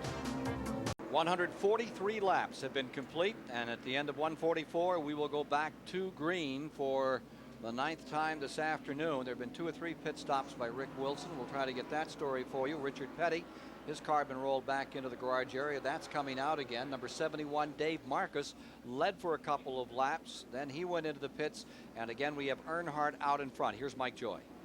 Ricky Rudd was in, Ken. He and Dale Earnhardt pit side by side. They each got 4 tires and were leading the race. Rudd is one of the few drivers on this circuit that doesn't wear a cool suit, and it's a 90-degree day out here. The man handing him with the long wand, because he can't go over the pit wall, handing him the 2 cups of water. One of them dropped, and you wouldn't have believed the look on Ricky's face. So he's a little warm there. Underway. Back under green, and everybody's a little warm here today.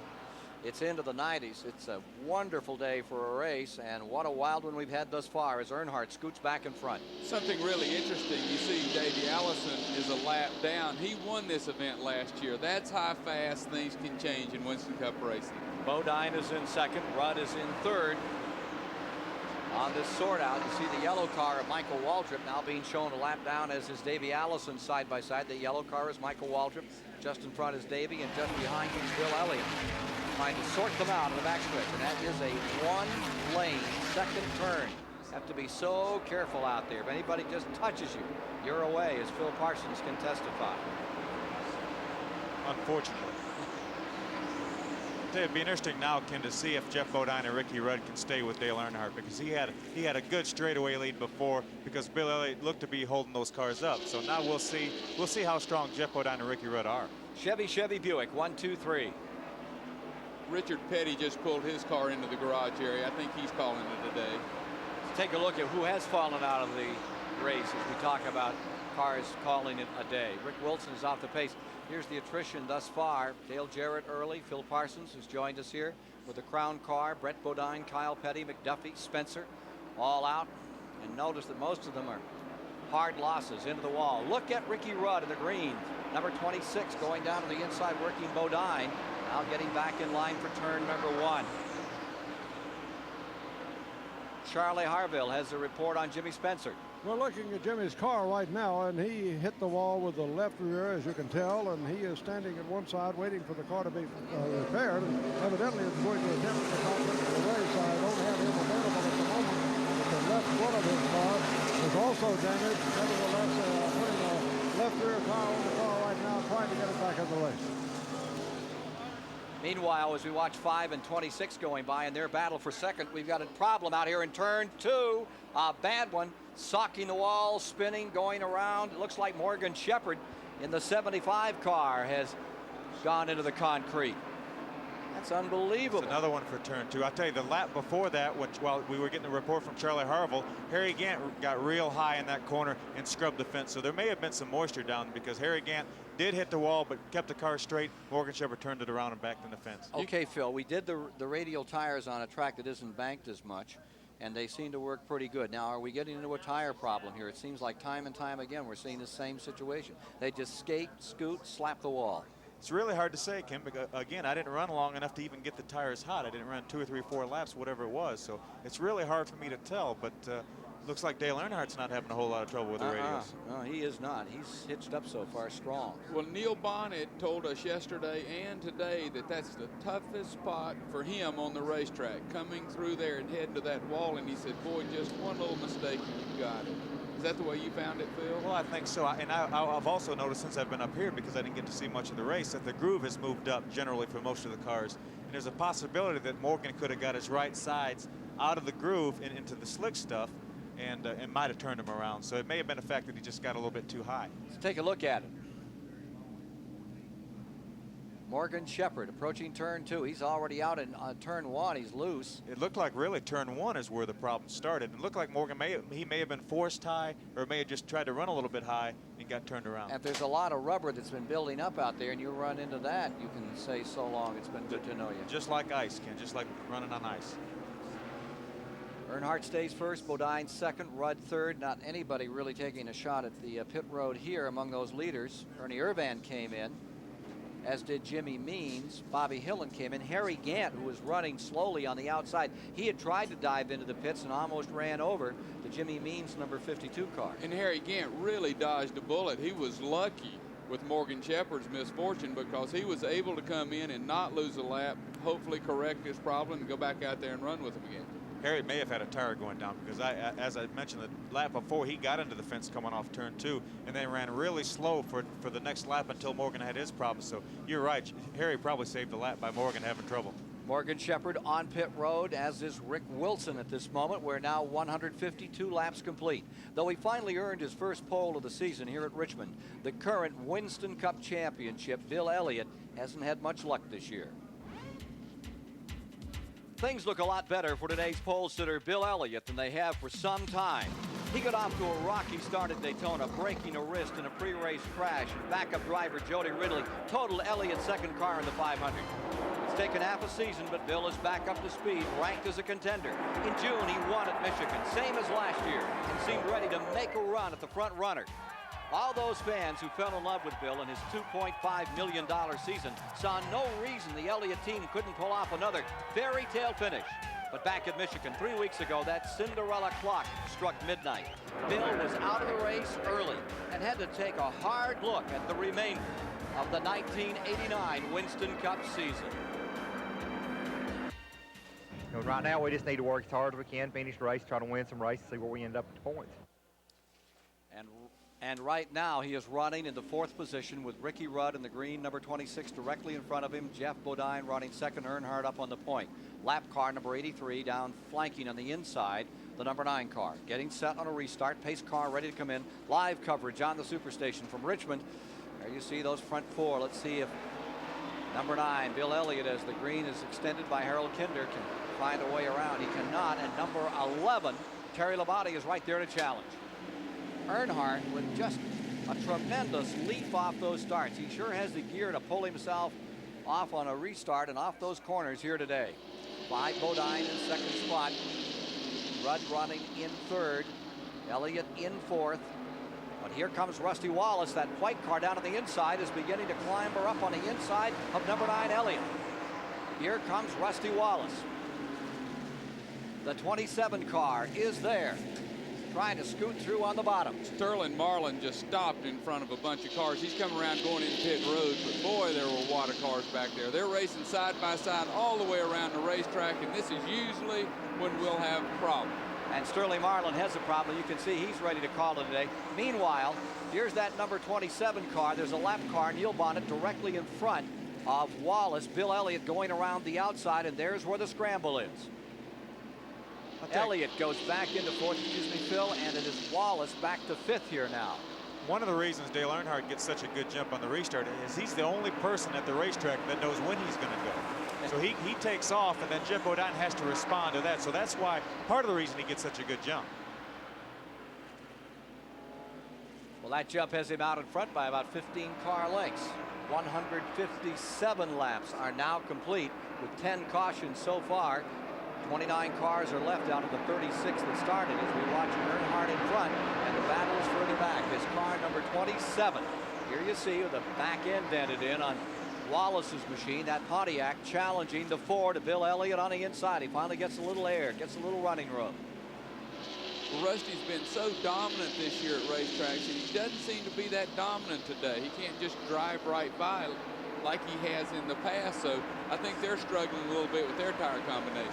I heard yesterday, Ken, that somebody told me that Rusty Wallace did not feel as comfortable on the radials as he does on the bias ply tires, so that may be part of the reason, although he looks pretty comfortable now trying to get by Bill Elliott. There he is out of that tricky second turn, and he has to fall back in behind again. This is the battle for 4th.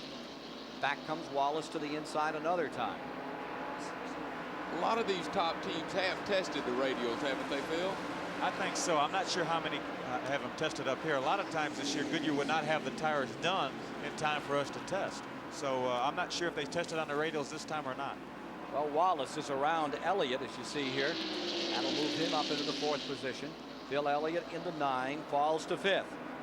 As Rusty Wallace seeks another victory in this 1989 campaign. He's had 4 poles and 5 victories thus far this year.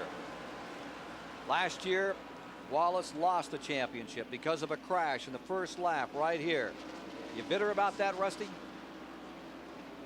Last year, yeah, I lost the championship, but then again, I was bitter at that time. I was real bitter. The adrenaline was high. We were all pumped up. It was at the very end of the year. We were going towards a run at the end, and all of a sudden, bam, I lose 100 points in one race because of a wreck. So, but then I had a cool down, and after the year was over, I got thinking about it. I said, hey, that probably wasn't too cool to say. It was a racing accident. How bizarre, I don't know, but I could have lost the championship with a broken transmission at Pocono like I had, a freeze plug that popped out at Darlington at the beginning of the year. There's a couple different things that happened, but yeah, the Richmond race was one of them, and that's behind us, and it's all over. All you fans are wondering, what's going to happen to Rusty Wallace? Who really knows? There's a court case, all those kind of things. Johnny Rumor Mill has found out, and I think this is probably what's going to happen, that Rusty Wallace will be sponsored with, he will stay with Raymond Beadle, be sponsored by Miller for 1 year. At that date, he will leave and form his own team, and Miller will go with him, and that Miller is his sponsorship, and he's bringing that to the party, but he will stay with Raymond for 1 more year. Johnny, where do you come up with these rumors? I don't know, but let's read the paper and see if that doesn't happen. It makes me smart if it's right. If it's wrong, nobody remembers. The head of hopper of the pits. Dale Earnhardt staying out in front and has a pretty good advantage over the second place man, Bodine. Here you see that leader, Earnhardt, with now 165 laps in the book, and that's a big story if you're right, John. And my sense is that you may be about right on the nickel on that one. There's a lot of Miller people here this weekend at the track, and no one is saying anything about that. I tried to broach the subject to them. No comment at all. Well, what I love is there's another deal hanging on it. Pennzoil wants him also. If he stays with the Miller deal, then Pennzoil's going to go with the Bobby Allison deal with his new team with Mike Alexander. So you heard it here first, folks, at Johnny's Rumor Paper. Sounds like a soap opera to me. I know this Here you stuff. see the 27, and that is in fourth place. The man we're talking about, Rusty Wallace, who's been in the courts, in the papers, and in battle with his car owner, Raymond Beadle, about what he was going to do. All kinds of numbers being mentioned in that lawsuit, but it looks like they may be together. Sort of an odd couple for another year. Earnhardt continues to lead over Bodine. All Earnhardt's races, we get toward the halfway mark. 168 are now complete at Richmond. We're at Richmond International Speedway, and TBS Sports is live as we follow Alan Kulwicki's progress around the racetrack. Kulwicki good enough to get that car back out there so that we can get those onboard camera shots and get a look at the action here. He had an early crash that has dropped him down to 24th in the running order. Here in the STP Pit Communication Center, gotta be impressed with Dale Earnhardt. Here's a guy in the middle of a tight battle for the championship, just some 75 points ahead of the fourth place man, Rusty Wallace. What's Earnhardt do? He goes out and splits. He has totally dominated this race while Wallace has had to play catch up all day. The heat is on for the championship. Here's the guy on the move. These two guys also on the move. Jeff Bodine will drive Junior Johnson's car next year. Ricky Rudd will drive Jeff Bodine's car. A lot of shaking going on in terms of who's going to do what next year. Right now, the only shaking is being shaken up by Dale Earnhardt out front. Let's go back to the action with Ken Squire.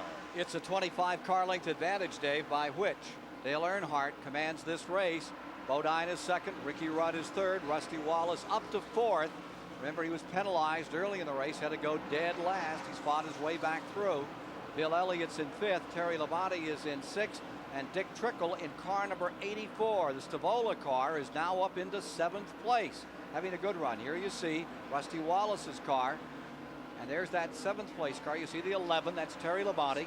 And then number 84, Dick Trickle, who had such a great run back in March on this track after he charged from a 14th starting spot to lead in lap 172, then had to pit for tires out here. Dick had said that he had a great run going, was able to show some strength, and was hoping to do as well today.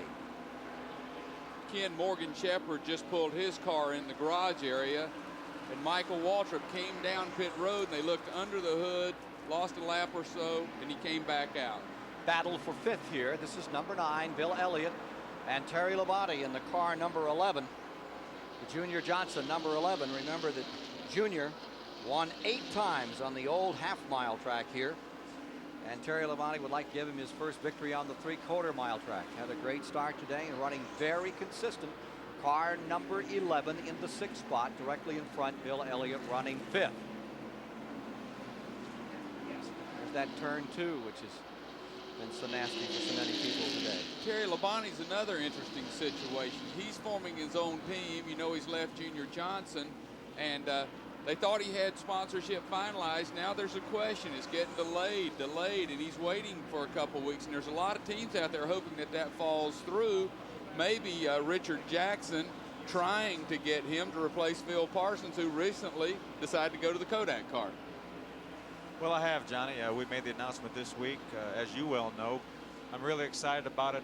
Larry McClure and Tony Glover and Runt Pittman, all the guys are really excited about next year. But I hated to end today on such a sour note with an early crash. But we're going to do all we can do the rest of the year to win a race for Richard Jackson and Crown and Skull. Here you see Terry Labonte maintaining 6th spot. Terry, what's your biggest concern about racing here at Richmond? I think the first thing that you got to be aware of is turn 1 is a little deceiving. It appears that you can drive down in turn 1 a little bit farther than you really can. If you get in there too deep, you could get in trouble. Here's that number 11 car. That is Terry Labonte. And number 2, Ernie Irvan, had a great run going today, is now into the pits. Number 11, Terry Labonte, maintaining 6. Here's Ernie Irvan behind the wall. Looked like he blew an engine. He started smoking coming down the backstretch and then pulled in. It looked like he must have blew an engine. Earnhardt stays in front. Bodine maintains 2nd. Rudd is in 3rd. I tell you, it looks, Ken, like the interval has stabilized. Earnhardt spurted out to about, like you say, a 15-20 car length lead after 2 or 3 laps on the restart. And it looks like it's stabilized. So it looks like Jeff Bodine's just as fast as Earnhardt now. You get an idea of that interval. There's the 5 car running in 2nd place. Jeff Bodine onto a new team next year. You may have already noted, Ken, but Dale Earnhardt has won the only NASCAR race ever to be run on radials, so he knows a little bit about the radials. Caution is out. We have a caution on the racetrack. Caution is out. I'm sure that's for Ernie Irvan's blown motor, and the drivers were probably calling in the crew chief saying that there was fluid on the racetrack. Sterling Marlin is out of it, and as we go to caution, let's go to Dave Despain and find out more about it. I love talking to race drivers. I hate talking to them before the race is over. Sterling, I know this is the last place in the world you want to be. What happened? You were running great, and all of a sudden just stopped. What went wrong? Well, it looks like we broke a crankshaft. You know, the snow Oldsmobile was really running great, and we got up 3rd early and got behind on the stop, and I just paced myself and waiting on the last 100 laps. I tell you, we got a real good race car. It's a brand new car, and them Goodyear radials, they work great. I love them, so we're going to slip and carry this car to Dover. Maybe we can win the thing. I tell you, it really worked good. You like the tires. There's no problem with with car, that. you know, the car don't give up like it used to on the bicycle, and man, my car just drove perfect. I love it. With all the talk about all the changing going on next year, there was talk that Sterling Marlin would go somewhere else. You've made your deal. You're going to stay put. Yeah, I'm going to stay put. You know, we got together with Snowco, and it's really a great company. You know, I think the world all of them. They're great to work with, and I'm going to be back with them next year, and we'll be come back hard at them next year and try to win some races and try to win some this year. Next time I talk to you, I want it to be in victory circle. Okay, I hope so. Sterling Marlin. Nice guy, Sterling Marlin. I hear it's not 1 year, but it's a year with another year option that they've done on their sponsorship, which is big-time money. Plus, Paul Mecca, who represents Sunoco, he's so excited. He's walking because at time, you know, there's a lot of money being thrown around, a lot of good teams available, and they are so glad to have Sterling locked in.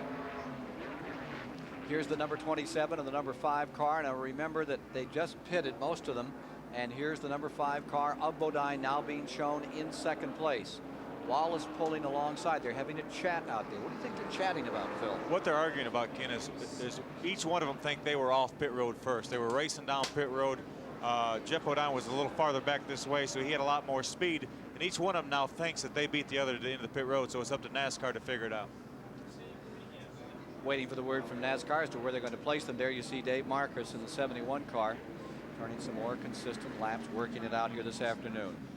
Ken, I'd love to also, Dick Beatty, who runs NASCAR, his wife, May Beatty, is home in Charlotte, North Carolina, and she's been ill and been a little bit depressed. So we just wanted to say hello to May, let her know we love her, and if she'll come back to racetrack, she won't be depressed anymore because we can make her laugh. She doesn't watch these races until Monday morning with her husband. Mr. Beatty goes home and says that's their homework. They sit down for 3 hours on Monday morning and see how drivers like Phil Parsons did. They go through it with a notebook and check every one of these fellows out. What makes you think a wife is ever listen to a husband. May watches what she wants to, and Dick does what May tells him to. So May, get back to the racetrack where you belong, girl.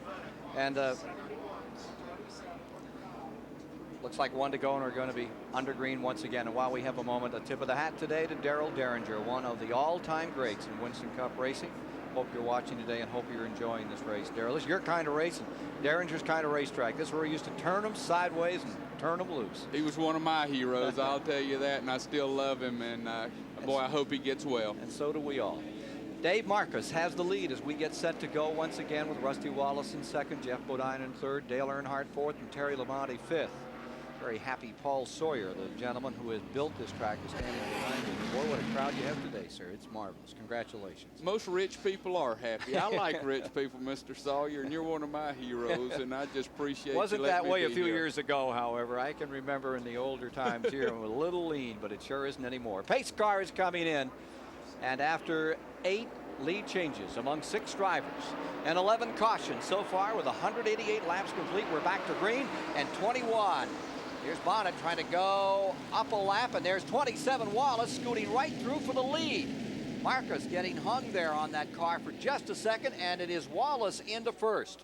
Now let's see if Bonnet can take us around the racetrack like he talked us around earlier. He's the guy that gave us our course description, told us all about it, and he tries to hold that inside line. He wants to make number 27 work the outside. Davey Allison trying to take a lap back.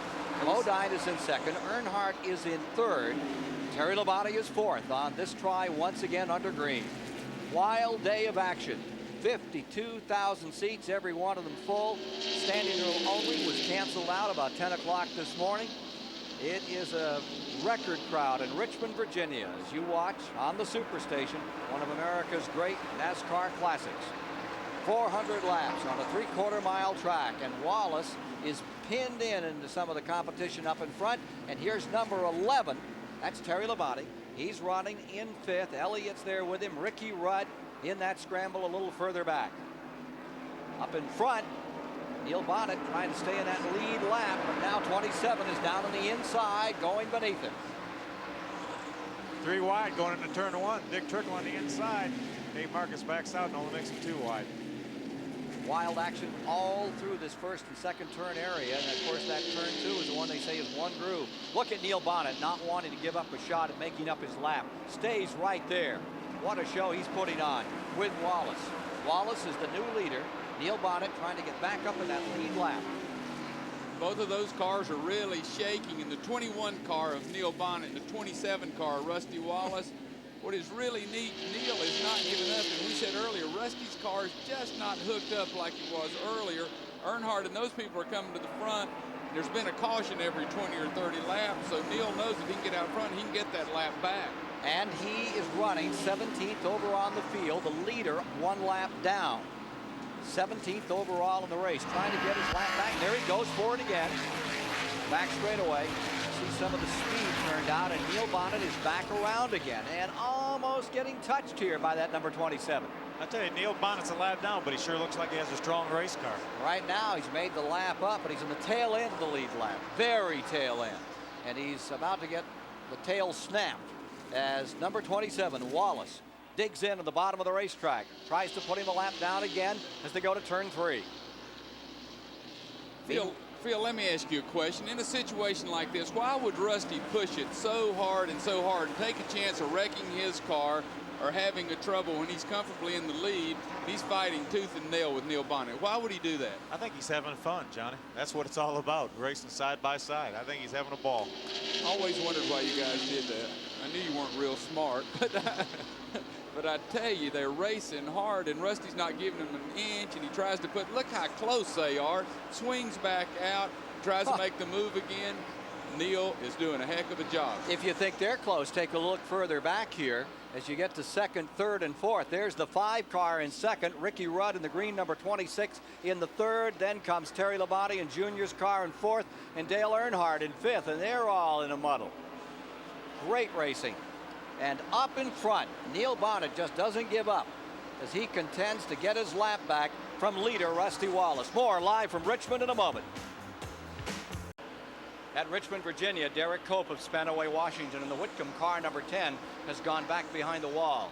Dick Trickle has gone up a spot into 6. And as he does, Bill Elliott now finds himself contesting with car number 51, Butch Miller. That's a good struggle back there. They are having their own little war. And this is Butch Miller. The kids, remember, they were in the front row. It was Elliott on the pole when we started and Butch Miller outside of the front row. Here they are still contending. One tough thing that Butch Miller in the number 51 car has going against him is a pit crew situation. These fellas are part-time help. They're not used to doing this on a daily basis. They're doing a great job with what they have to work with, but it's hard to beat these Winston Cup teams, and he's done an excellent job. Number 6 car slowed on the backstretch. It looked like he had bounced off the wall. A little smoke coming out of Michael Waltrip as well in car number 30. Here you see that 9 in the 51 as Miller continues to contend out here today and stay in the top 10 in his run. Got a great battle going with Mike Eddy out in the Midwest. He comes in here trying desperately to show off. Well, why wouldn't somebody pick up on him? This driver in the car number 51. Oh, I think they will. I believe the best opportunity to get a ride in Winston Cup racing is to be here, get to know people and see them. Not many people know Butch Miller. We'll get back to him in a moment. Look at car number 11 going down to the inside, trying to put a lap on Neil Bonnet and get a little closer to number 5, the second place man, Bodine. Ricky Rudd has tripped back a spot, as you see, 211. And here comes Rudd right back on the inside as they work around Neil. Almost backs into him here out of turn number 2, that very tricky second turn. It's Bodine 5, second, then number 11, Labonte 3rd. Number 26, the green car, Rudd is 4th. And in 5th is Earnhardt. The leader now is Wallace. And Wallace is pulled away from the field, similar to what we saw Earnhardt do a little earlier, Phil Parsons. He sure has. Once he got by Neil Bonnet, he was able to put some distance between he and Jeff Bodine, because it took Jeff Bodine a long time to get by Neil Bonnet along with Terry Labonte. Neil's got a good car. He's just not quite as good as the leaders right now. Car number 51. There's Butch Miller, who says this track is a lot like all the short tracks we run out in the Midwest, except this thing's a whole lot faster. Here's Charlie Harville.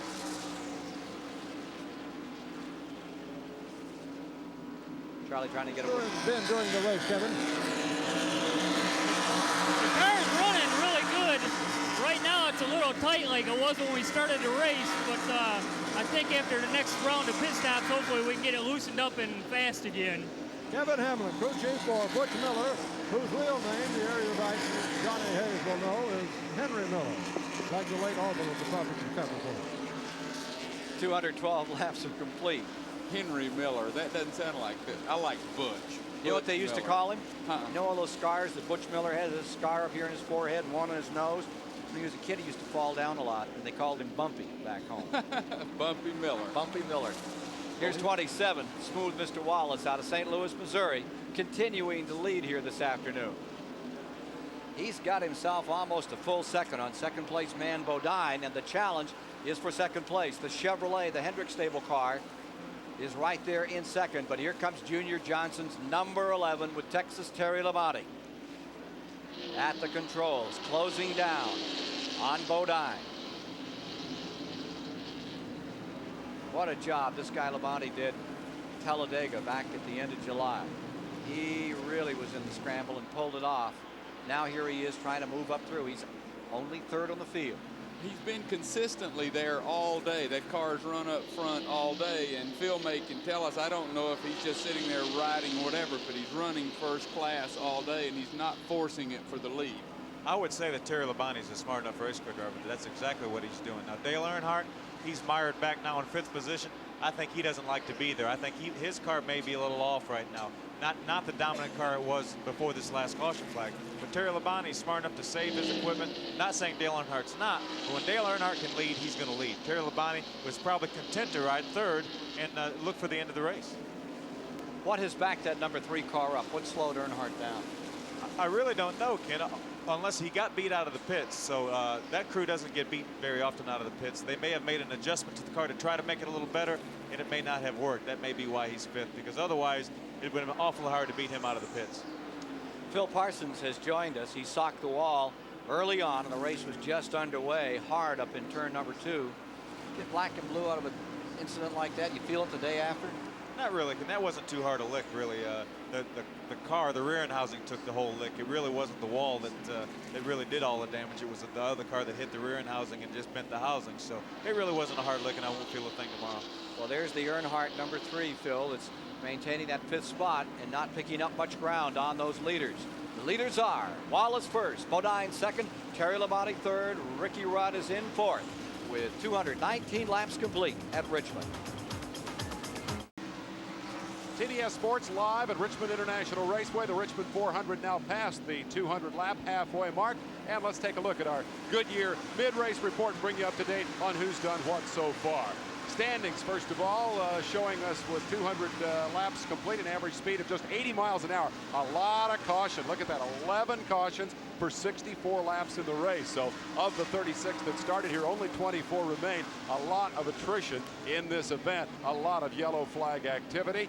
And we are going to have another one right now, it appears. We'll wrap up the rest of our mid-race recap in a moment. Let's find out who's brought out caution number 11. Bonnet and Schrader at lap 226 have crashed in turn 2. Bonnet the lap down. Schrader had just gone by Bill Elliott, moved up into 7th position.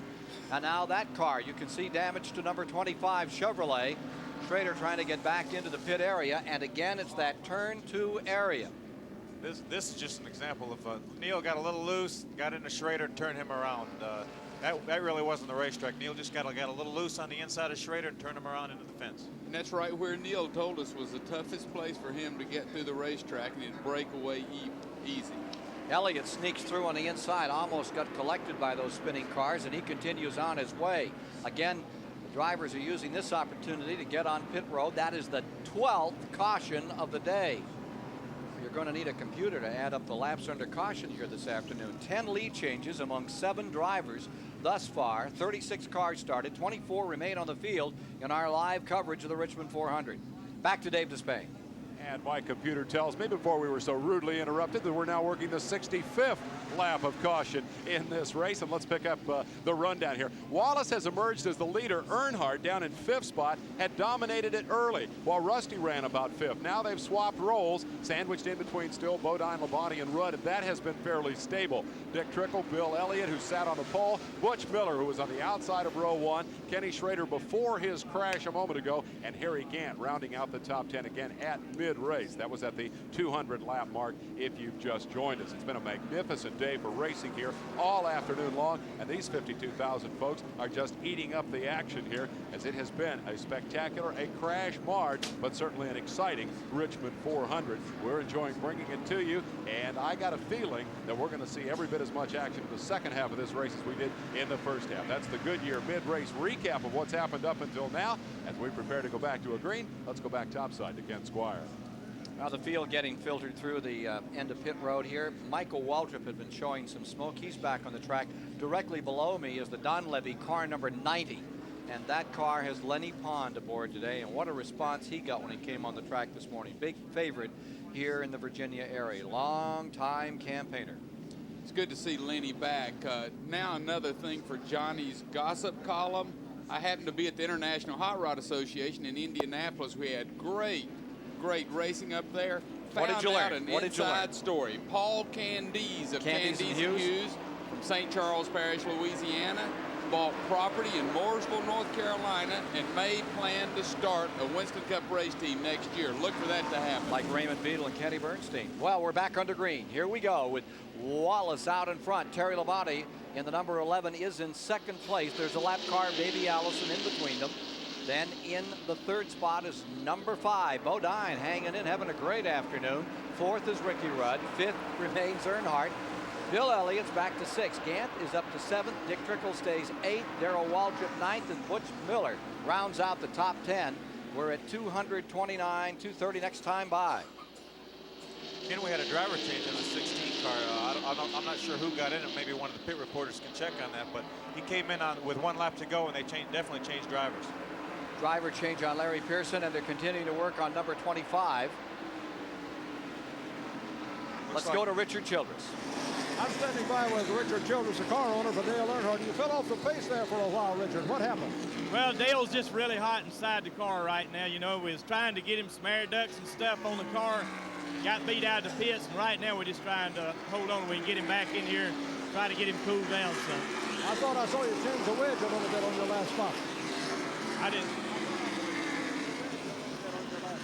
Yeah, we're trying to tighten the car up for him a little bit too, but right now he's so hot in the car, you know, and we're just trying to fix that. That's Richard Childress. Back to another part of the pits and Mike Joy. Ernie Irvan has just gotten in relief of Larry Pearson. Since Pearson is a rookie contender, NASCAR initially said he could not have a relief driver. Then they relented after the race got past the halfway point. So Irvan is in that car, and Ken Schrader has just driven his battered Chevrolet into the garage area. Thanks for that report, Mike. That was the update we were looking for on the 16 car. There he is. Ernie Irvan is now taken over in the 16. Meanwhile, up in front, the complexion beginning to change a little at 233 laps.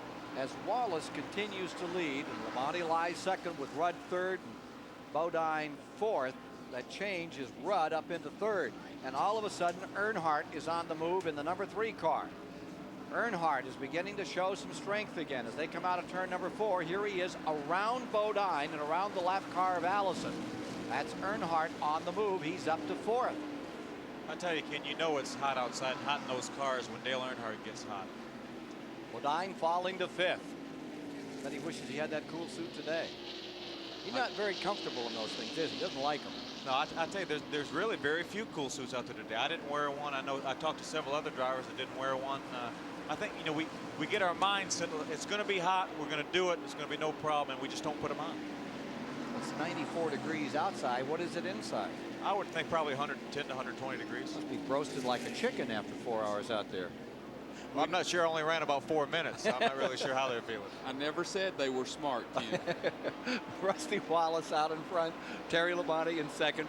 Ricky Rudd in third. Phil Parsons is joined. Johnny Hayes up top side. I'm Ken Squire. At the STP Pit Center is Dave Despain and Charlie Harville, Mike Joy down along pit road to bring you the action. 2:36 down. Wallace in front, but about to be challenged. We'll be back with more in a moment. In February of 1987, Ken Schrader became a die-hard Charger. With 1 lap to go in his 125-mile qualifying race for the Daytona 500, Schrader had his number 94 in the lead. In his mirrors was the mighty number 9 of Bill Elliott, winner of the Busch Clash and holder of Daytona's lap record at better than 210 miles per hour. But Schrader wasn't about to knuckle under. In the final dash to the checkered flag, Elliott edged out front, but Schrader dove low to take his first NASCAR victory in a photo finish, stamping Ken Schrader as a die-hard Charger. Sears Die-Hard, more power when you need it most. Well, of course, Kenny Schrader just got punted into the wall when Neil Bonnet spun wide here, so he didn't get to charge as much as he'd like to have here today. Let's take a look at the winning car owners here in Richmond. Who are you going to bet on today?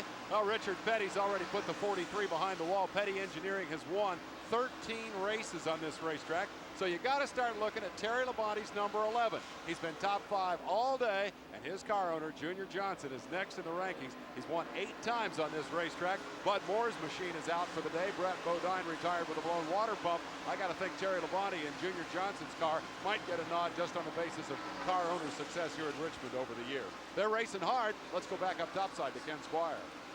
It's always great to see a name like Cotton Owens back up on any sheet. And of course, they had great success here years ago. Dygaard, name from the past too, not too far back.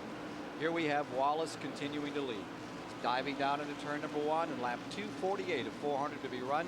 And there's the interval back to second place. There you see the number 11. That's Terry Labonte in that second spot for Junior Johnson. He himself, 6-time winner here. Then back in third, there's the third place man, number 26. That's Ricky Rudd, and right with him in 4th spot, number 3, Dale Earnhardt. And in 5th is that number 5. That's Jeff Bodine. Bodine maintaining the 5th position on the field. About to lap car number 71, Dave Marcus. There's your front 5. Back in 6 is Bill Elliott in the number 9 car. He stays right up in there. And you can see there's Elliott. He has a car in between him and the leader. That's 21, Neil Bonnet, lapped. And then here's number 9, Bill Elliott in 6. And running 7th on the field is number 84. There you see Dick Trickle out of Wisconsin Rapids, Wisconsin, who maintains 7th. And Harry Gant is just behind him. Back there is the number 33. New driver in the 16, replacing Pearson, lap car. Harry Gant all in the lead lap, these cars. Harry Gant going underneath Irvan. And following Harry Gant's that number 4, there's Rick Wilson, who maintains the 9th position on the field. And 10th out here is still Butch Miller in the white and red, number 51. There's your top 10. Gives you an idea where they're all positioned around the racetrack. Let's talk with Junior Johnson. The last American hero is standing by with one of our old-time heroes, Charlie Harville. Thanks, Ken. Junior, is the race, are you progressing the way you wanted to, or things going your way? Well, Charlie, our car has a mess in it right now, down at the end of the straightaway. It's like a vapor lock. Other than that, we're in real good shape, but we've been that way all day, and we've been running right with the guys. I think we're okay. Is that anything you can do anything about? Not really, because you don't know what it is. And if you start working on it, you lose a lot of time. So we're better off to try to tough it out with what we got. Junior Johnson, thanks very much. Sir, they're going to go with what they've got, and they're still going strong. In second spot, problems and all for Terry Labonte in the Junior Johnson car. Here's number 26. Ricky Rudd at number 5. Bodine, they're at it real strong down here in turn number 1. Earnhardt has pulled up and moved around. Car number 71, Dave Marcus, has pitted. As they now run, Wallace is in first. Terry Labonte is in second. Earnhardt has come up into third, and the scramble is right here. It's number 5, Bodine, number 26, Ricky Rudd for turn 1. Ricky Rudd has seemed to fade a little bit, Ken. He was running ahead of Earnhardt until just a few moments ago, and Earnhardt got by, and now Bodine got by, and now Ricky Rudd is a half a straightaway behind Dale Earnhardt. 255 laps complete this time of 400. Bodine motoring 4th, Rudd 5th, Elliott 6th, Trickle 7th. Trickle, who had such a great run here that you saw on the Superstation back in March, coming back to a renovated track. They've added more grandstands. Yes, he's more pumped up. I'll tell you, you can really hear the crowd respond when they're introduced today. And the one that they shouted the loudest for or again on the old applause meter was number 3, Earnhardt. You really heard both sides of the story. Yeah, the crowd you met get a today. mixed reaction with all these people, and what's great is there'll be husband and wife, and one will have an Earnhardt t-shirt, and the other one will have a Rusty Wallace t-shirt. That's the way America is, man. They can't agree on anything. Here's Wallace maintaining his lead. Here's 84, Dick Trickle, running in 7th spot.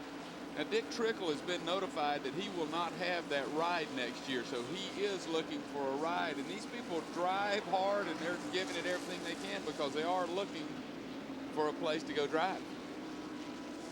Great opportunity for Dick Trickle here in 1989, getting a chance to go for rookie honors, and it came out of the misfortunes of so many others. First Allison at Pocono, then Mike Alexander, and that Florida crash in Pensacola last year that set him back. Trickle became the man to step in and do some relief driving. He's been there all season.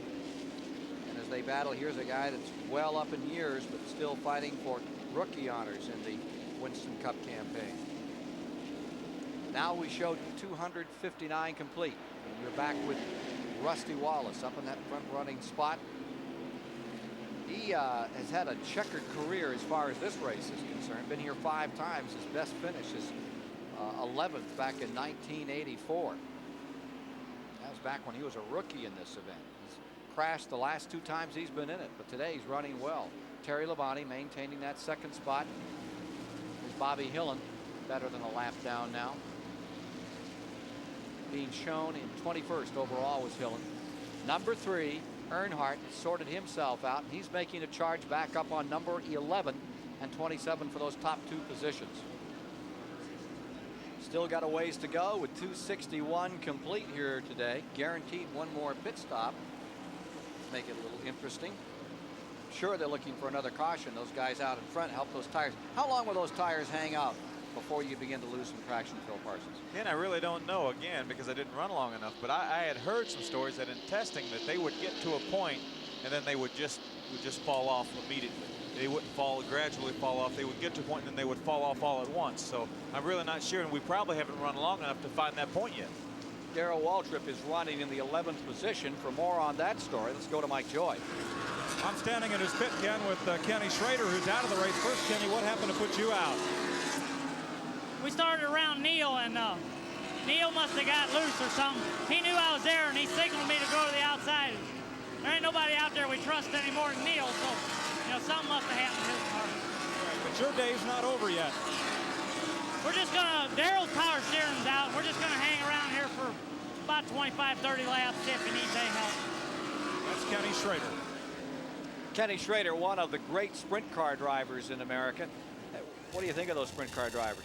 Oh, they're awesome. I went to the World Outlaw Sprint Car Championship in Knoxville, Iowa, and everybody loves Winston Cup racing, and they treated us like kings up there. And there's so many. I met a kid named Andy Hillenberg from Broken Arrow, Oklahoma. He plans to come down a year or so, get a sportsman car, and go Winston Cup racing. They all want to end up here. No matter where we go, they want to end up here. I'll tell you one thing, those guys that hang it out on the edge on dirt, they know a lot about balance, and when they come in here like Schrader did, they're real good. Well, they've heard and they've seen people like Schrader have so much success that they feel like they'd come in with an advantage to be able to drive a loose race car. If you can drive loose, you're really set up to drive those sprinters, because that's all they do is just turn them sideways, run them around. You sure Dale Earnhardt didn't drive a sprint car at some time in his life, or a former life or something? He said he grew up on dirt early, so I think that might have helped him. So maybe that's a secret, to get a bunch of old dirt racers, they learn to do it, and then they'll put radials in, and you can't do it.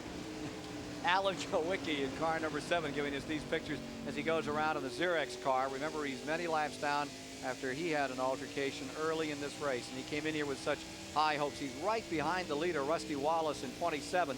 They dive down here into turn number 1. That's about 140. They ease off. They're averaging 118 miles per lap around this 3/4 mile track. Take that back. Late report says 114.6. Doing a little better than that a little earlier. They're really wearing out the equipment with 267 complete. I tell you, Ken, you know, Kenny Schrader said that he might stand by to relieve for Darrell because his power steering went up. I'll guarantee you he's standing there with mixed emotions. Nobody wants to get the car with the power steering is not working. He's strong enough to carry that, though, isn't he? I mean, that's one of the drivers that has really got, he looks physical. He looks like he can handle something like that for a while. Oh, yeah, but it's not going to be a piece of cake. I mean, it's just like a street car when your power steering goes out, how hard it is to steer. Oh. And these guys are trying to run 130 or 40 miles an hour with a car steering that hard. Good job for John Hayes. That's why I've decided not to be a race car driver. Car crash in turn 4. It looks like Butch Miller has crashed, and he's hit in the rear end, and the car blazes into fire as Rick Wilson slams into the back of Butch Miller, who had spun. A terrible crash. That's the worst crash of the day. The front end of Rick Wilson's car destroyed. The car blew into fire. The car number 51, here's Butch Miller climbing out of his car. He had been running in 10th when this incident took place. Rick Wilson is was coming in out of 9th. the car. Rick Wilson, I can see his head pop out of the car. He's coming out. He's okay. He's limping, but he is out of the car. Boy, was that ugly. That was bad. 51 spun in turn 4. Look again. Car has spun, looped up to the wall, and come down. Rick just didn't know he was there. Darrell pulled right down, and I don't think Rick ever knew he was there. No, I don't think so. Darrell pulled down at the last second because he saw Butch. I'm sure Rick didn't see him, and then when Darrell pulled out of the way, boom, Butch was right there, and Rick had nowhere to go. Just a tremendous crash. Fortunately, both drivers got out, and we're awfully happy to see that. See, the fire really is away from the driver's compartment on Butch's car. It's behind him, and on Rick, it was just a little residual fuel that ignited on his car. Carrying Rick Wilson over the wall, being given some assistance after he took a terrible hit. Here it is again. See it lift the back end of the 51 car up in the air. Butch Miller's hopes ending here. This little team with one car, and it's all over for him today. And for Rick Wilson, a very lucky racer. And that was ugly. And if you don't believe in seat belts, think about it again.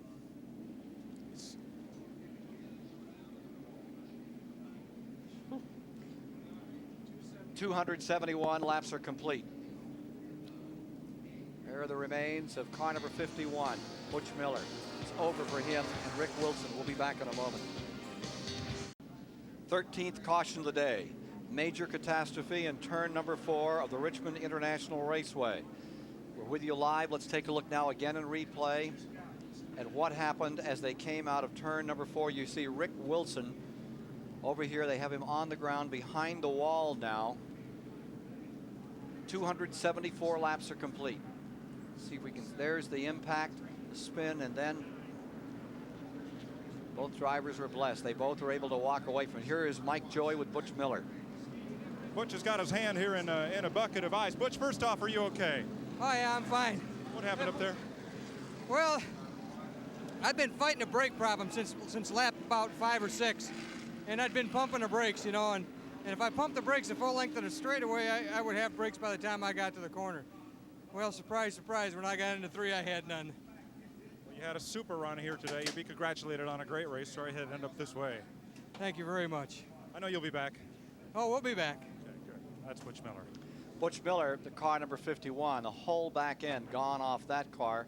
Rick Wilson down on the ground. We saw him walk away from the car and then be assisted by 2 members of the Morgan McClure team back over the wall. Here's the remains of the Butch Miller car being picked up by the safety crew here at the Richmond International Raceway.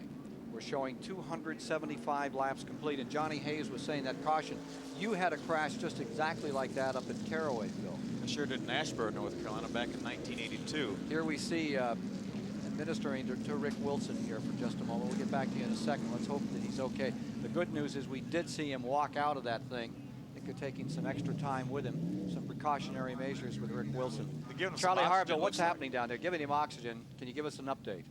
I can. They are giving him oxygen, and I have not been able to talk to the doctor or to the emergency team, but they are working on him right now. They've removed his shoes, and he's leaning against the pit wall and is being given oxygen and probably suffering from the heat more than anything else that happened to him. And he's very alert, is talking to the doctor right now, is quite alert, taking deep gulps of the oxygen, and evidently is not in any pain and evidently is all right.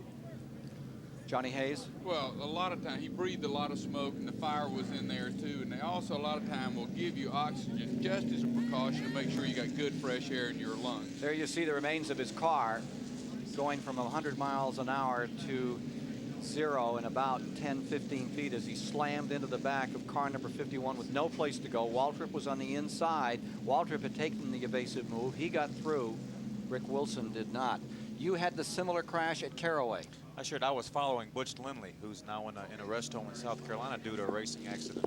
And a car had stalled against the backstretch wall. At the last second, Butch dodged to the inside. I didn't have time to react, never had time to hit the brake and hit a car very much like it, although it wasn't a full head-on shot because I did manage to turn the steering wheel, and I got just half the car. Instead of Rick getting the whole front end, I got half of my car. Did you see it at all? I mean, did you have any moment to react that you were going to be in trouble? Maybe a 1/10 of a second. Just enough to turn the steering wheel so I didn't hit him flush. I just hit him with the right side I of the think that's car. what we found with Wilson here, that he did try to cut the wheel, but it was altogether too late. We need to get to a Goodyear Racing update this afternoon. Bob Richards is standing by with more news on other events around America as they remove car number 51 after this most serious crash of the day. Turn 4, Richmond International Raceway has taken the Butch Miller car and the Rick Wilson car out of contention. Now for a Goodyear Racing update, let's go to Bob Richards. Thanks, Ken. There is plenty of other racing action going on this weekend. Just moments ago, a dramatic finish to the Texaco Haviland 200 at Elkhart Lake in Road America in Wisconsin.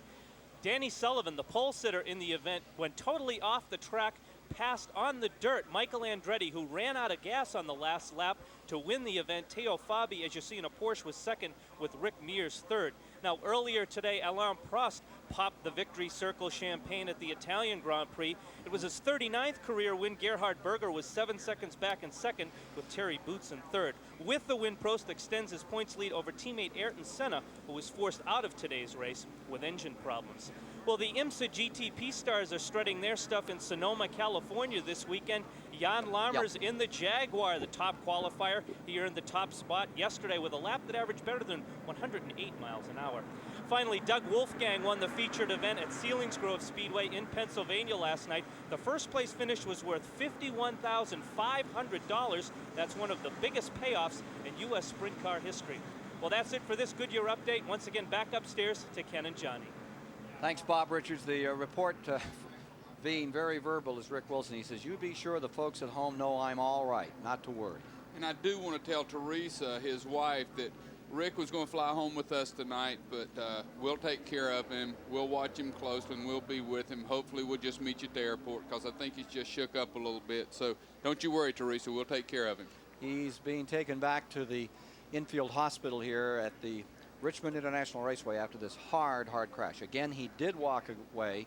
They have been giving him some oxygen, and he said to Charlie Harville, he said, "You make sure they know that I'm all right."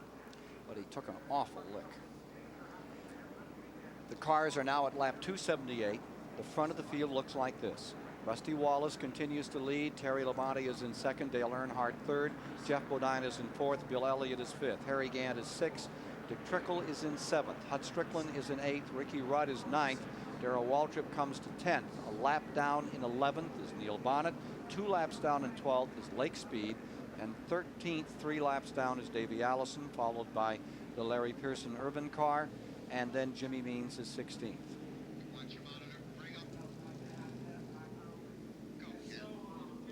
Next on the Superstation, the All-Pro Auto Parts 500. Charlotte Motor Speedway, the track in America. 1.5 miles, unbelievable facility, Phil Parsons. It really is. They could play a Super Bowl there, really. They have, I don't know, 60-some sky boxes for VIPs, and just a tremendous facility. Humpy Wheeler and Bruton Smith and all their staff just do a terrific job promoting the races and making it a nice place to visit. Good place to race?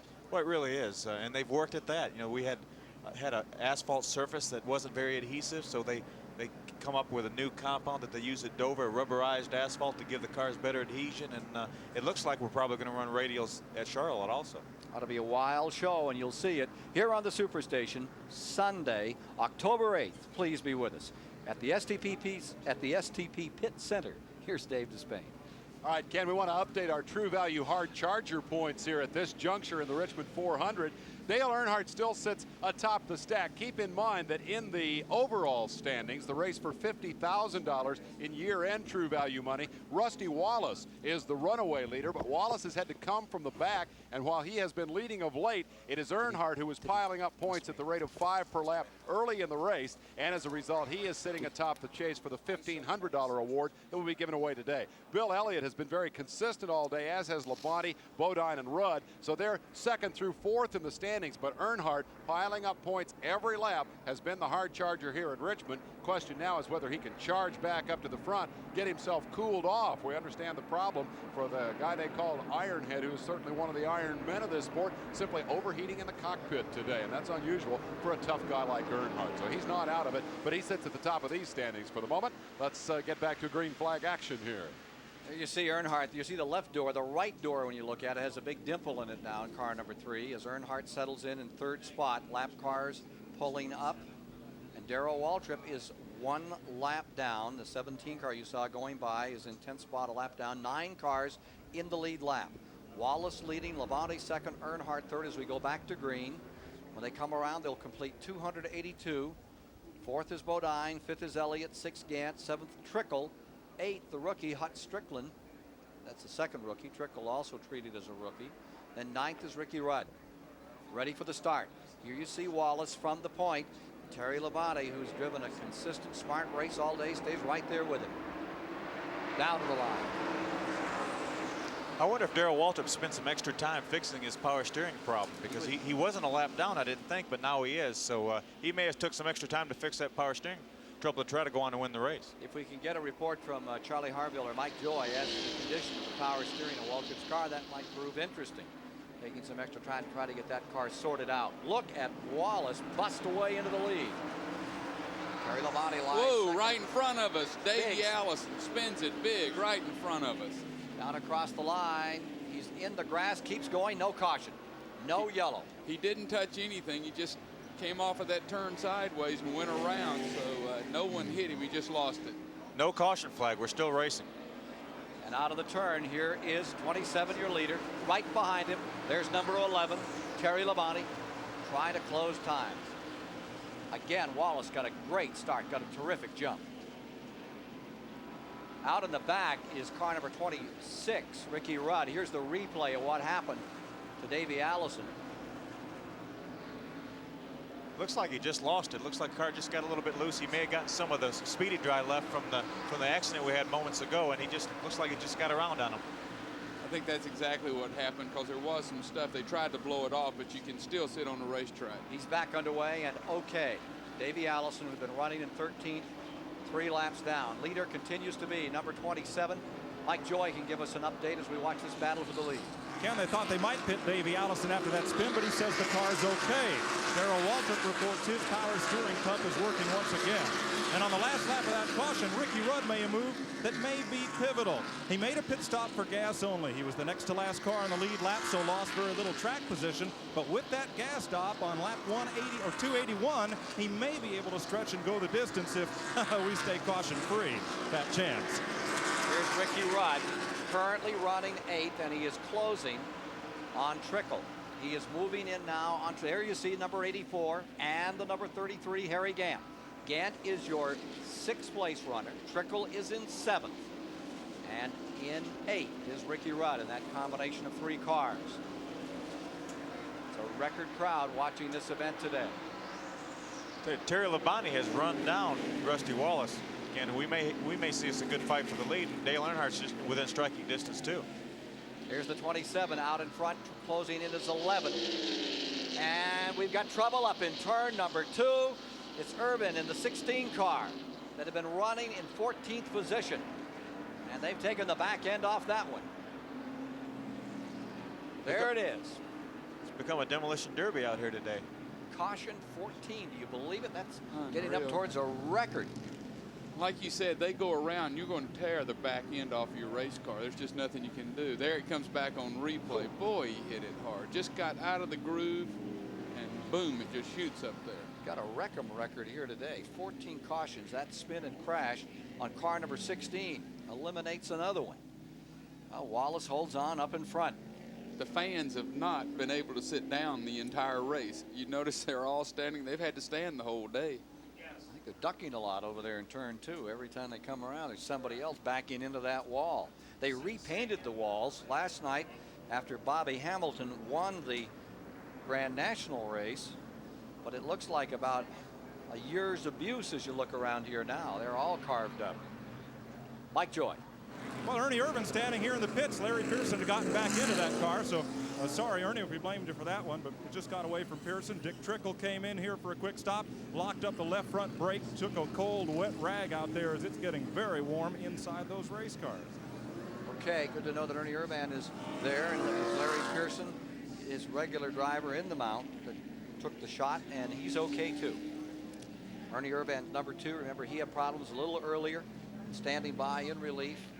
Larry Pearson in the 16 car, that's bent up over there. Safety crews there with him.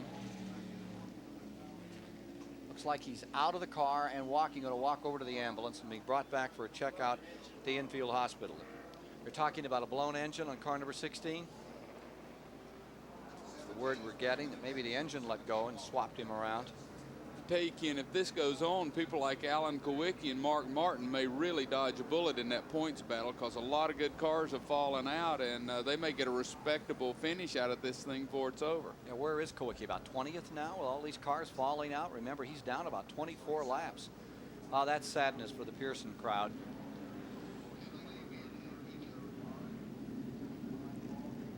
Meanwhile, Rusty Wallace stays in front. We're at lap 290.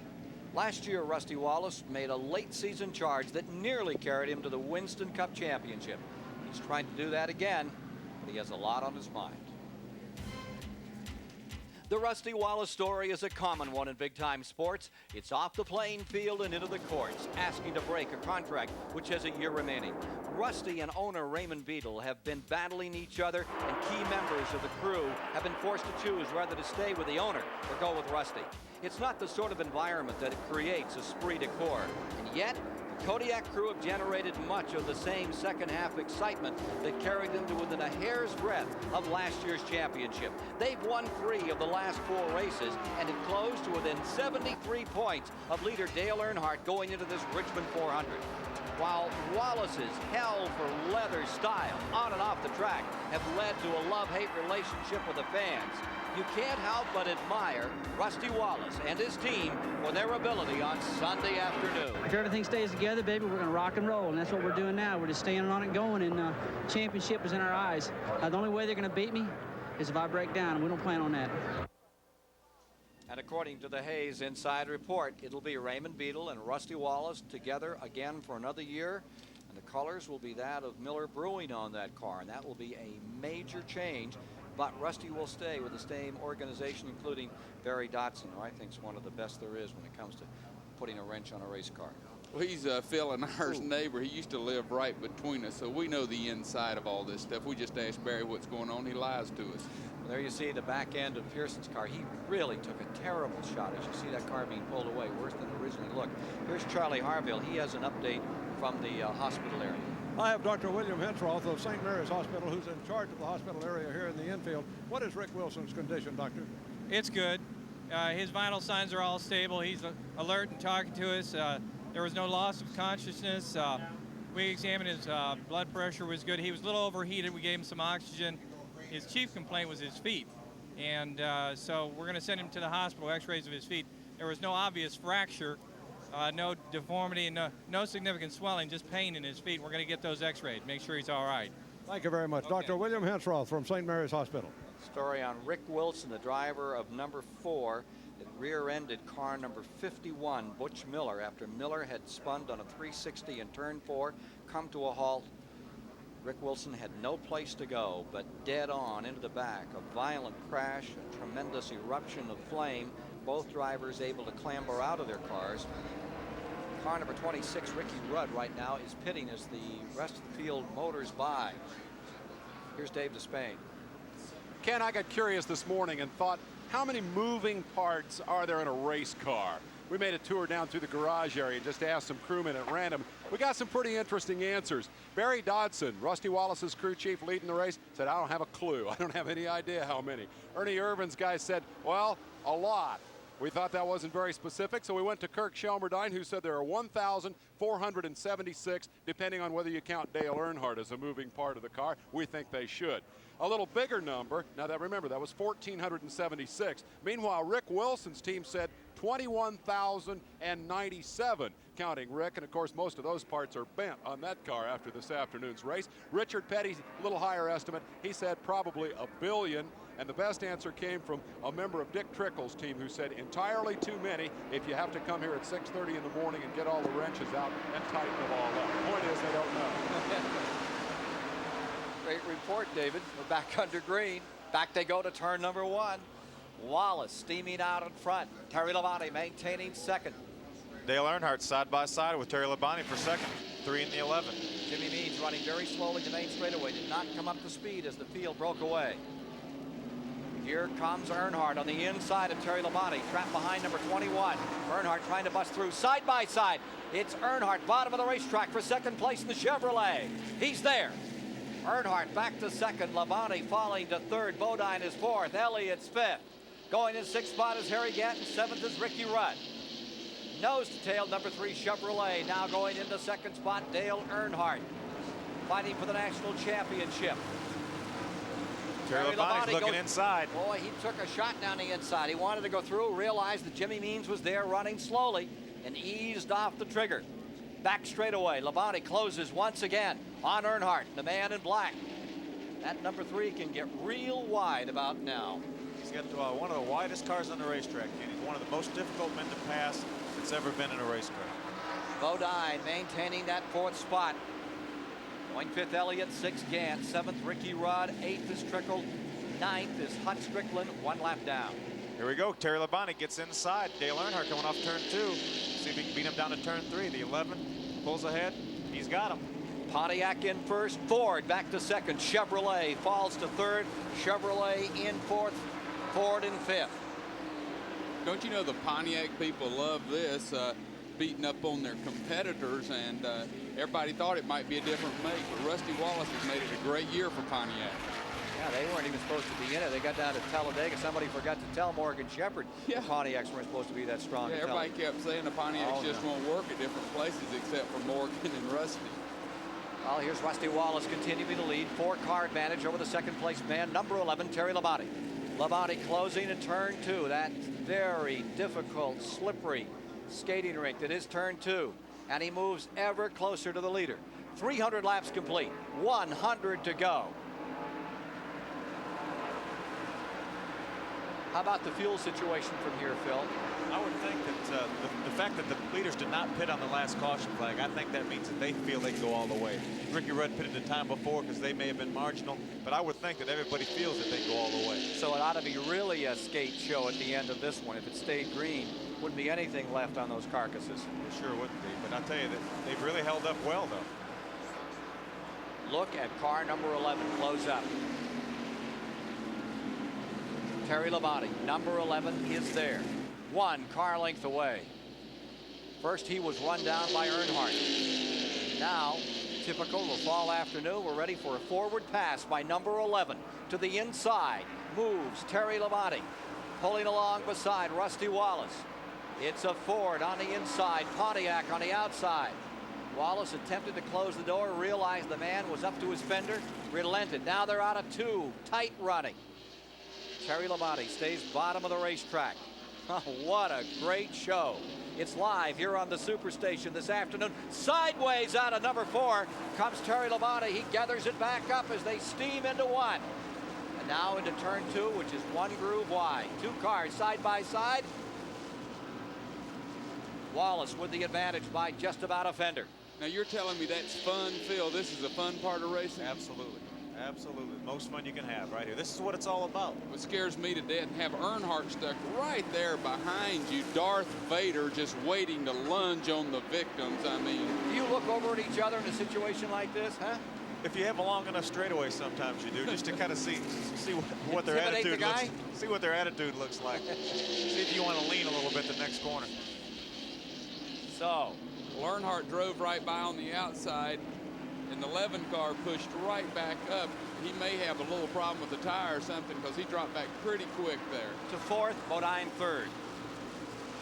Labonte dropping off in a hurry. Remember earlier Junior Johnson talked about a top-end misfire in that car, but he wasn't misfired on our Timex speed track as he ran down Rusty Wallace. He cut a 23:12 lap, comparing to a pole time of 22:2 for Bill Elliott. That's as quick as they've run for about 200 miles here. Suddenly, he has fallen off the pace. So just as we put the Timex speed track on him, Bill Elliott put him in his sights, and Labonte has an obvious problem with the Junior Johnson Thunderbird. Indeed he does. The 15-time winner is now falling back again. This will put him back into the fifth position. And he's falling back some more. Here's Ricky Rudd pulling up in there. Maybe we can get someone to find out in the pits if he's lost a cylinder, if he has a tire going down. Something is obviously wrong with his car.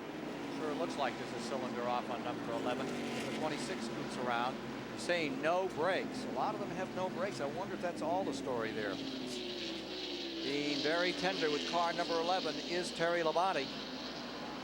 Falling back through. Well, Butch Miller said his car didn't have brakes, and that's what happened to him.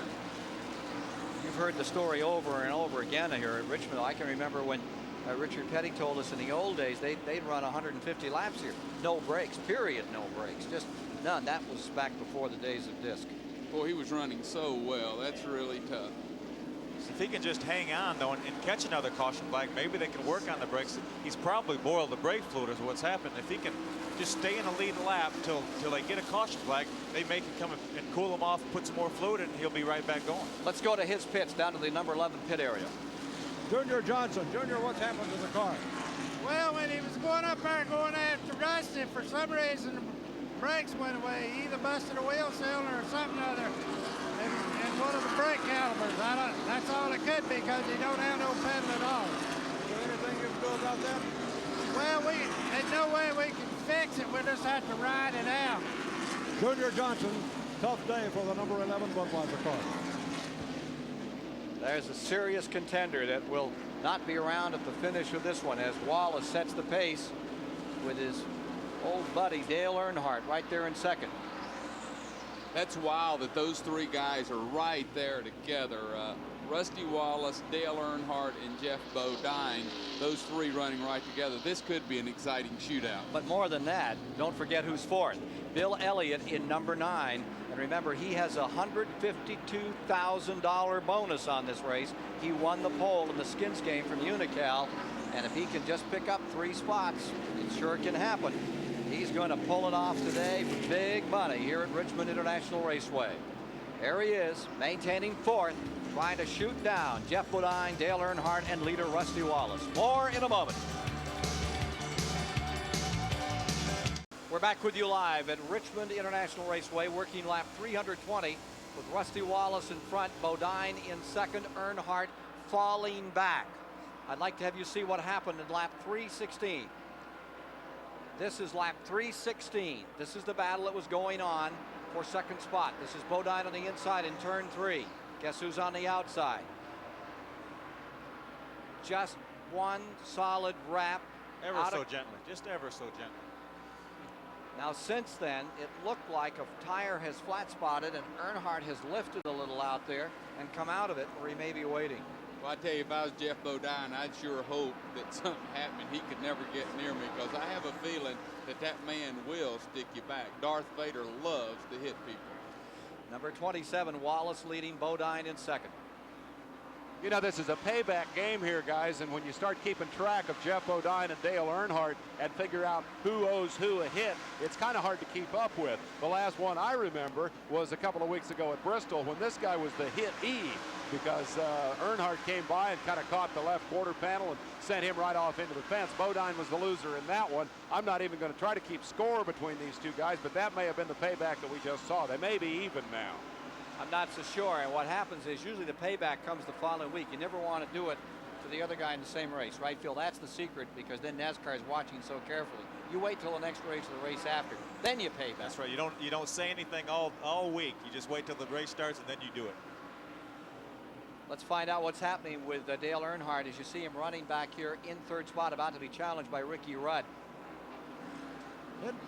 In his pits with car owner Richard Childress. Richard, what has happened? Well, he ain't said nothing. All he's been telling us is he's just real hot. You know, I don't know if he's getting fatigue or the heat. It's a new car, and we ain't got the car vented at all, and it's got to be just burning up in there. Did the hit by Bodine cause any damage? No, he didn't say anything. He ain't said anything since the restart. Richard Childress, the car owner for number 3. Now we'll see what develops here. Bodine stays solid second. Earnhardt's in third. Ricky Rudd 4 car lengths behind Earnhardt. Running in fourth, followed by Bill Elliott. Now in fifth, Harry Gant is sixth. Strickland, the rookies, having just a terrific day. Haven't paid that much attention to Hut Strickland, but he's really in this thing. Running well. He's currently second in the rookie standings. Dick Trickle is the leader in that group. Hut Strickland having an outstanding run. There you see Earnhardt. Ken, what Richard Childress couldn't see, because this front straightaway in pit road is curved, is just as we came back from commercial, Earnhardt completely lost control of the car coming out of turn number 4. We're looking at the left sides of these cars, and we could see the right side of his. He was so loose. He gathered it back up and still beat Bill Elliott down into the corner. That's why he dropped back a bit from Rusty Wallace and Jeff Bodine. Now Dick Trickle has dropped back a little bit. They say they have a push in the car. It wants to go straight instead of turn when it gets to the corner. They'll put tires on to correct that if they get another pit stop. About the fuel mileage situation, Rusty Wallace's team manager, Harold Elliott, said, yeah, we can go all the way, and then thought for a second and said, go ask Childress. So I did, and Richard just looked at me, grinned, and shrugged his shoulders. It's going to be close on gas for some of these cars. It's going to be close on tires, too, as Wallace continues to lead. You saw for a moment that 57 and 84 battle for 7th spot, as Hut Strickland and those 2 rookies are really at it out here now in their fight for Rookie of the Year honors. They've been banging off each other all around the racetrack. Hut Strickland having a great day. Wallace stays out in front in the 27. Here's 27 in front. Bodine is pretty well back from him. He's back about, 25, 30 car lengths at the present time.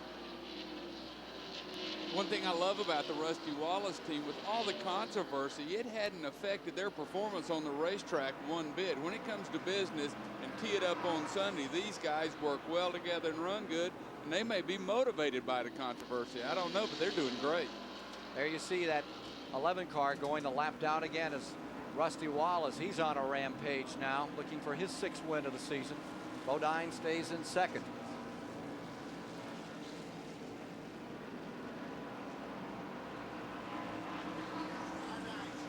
Car number 9, Bill Elliott, is slowing down. Elliott is slowing down, and rather dramatically here. Coming down off the pace, down in turn 1. It looks like Bill definitely lost a cylinder because he went through the corner pretty fast, but down the straightaway, Darrell just drove away, put about 10 car lengths on him. So I would say Bill Elliott's lost a cylinder. So Bill Elliott is falling back now, and that chance for $152,000 seems to be going away. 333 laps complete. Rusty Wallace in a title battle with Dale Earnhardt. How do you compare to him as a driver, Rusty? He'll run good at North Wilkesboro. He'll run good at Martinsville, just to name a few. But then again, I run good at all those. I run exceptionally well at all those tracks. We're here at Richmond, where I don't know what's going to happen. I know I won the race there last time, and he didn't run too good. But then I also know they had an older car. Now he's got the new Chevrolet Illumina, which I think is a better car. It's going to be a knockdown drag out to the end. Let's go to Mike Joy. Bill Elliott is on pit road, Ken, and when the hood goes up, so do his chances of all that bonus money. It is something in the engine. Taking the hose over to cool Bill down. I thought that was for the motor. It's not. They're working with the distributor, which on the Fords is mounted on the front of the engine, taking off the cap to see if maybe the rotor's broken. Nope, they'll put it back on. But Elliott has lost the fire in at least 1 cylinder.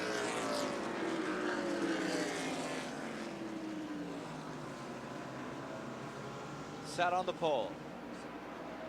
But again, that skins game proves to be a toughie. The last man to win in that particular endeavor was Rusty Wallace back in March. Built to $152,000 today. Add $7,600 more dollars as they hit for Dover. Here's Wallace in front. Bodine still 2nd. Back to the line goes Wallace.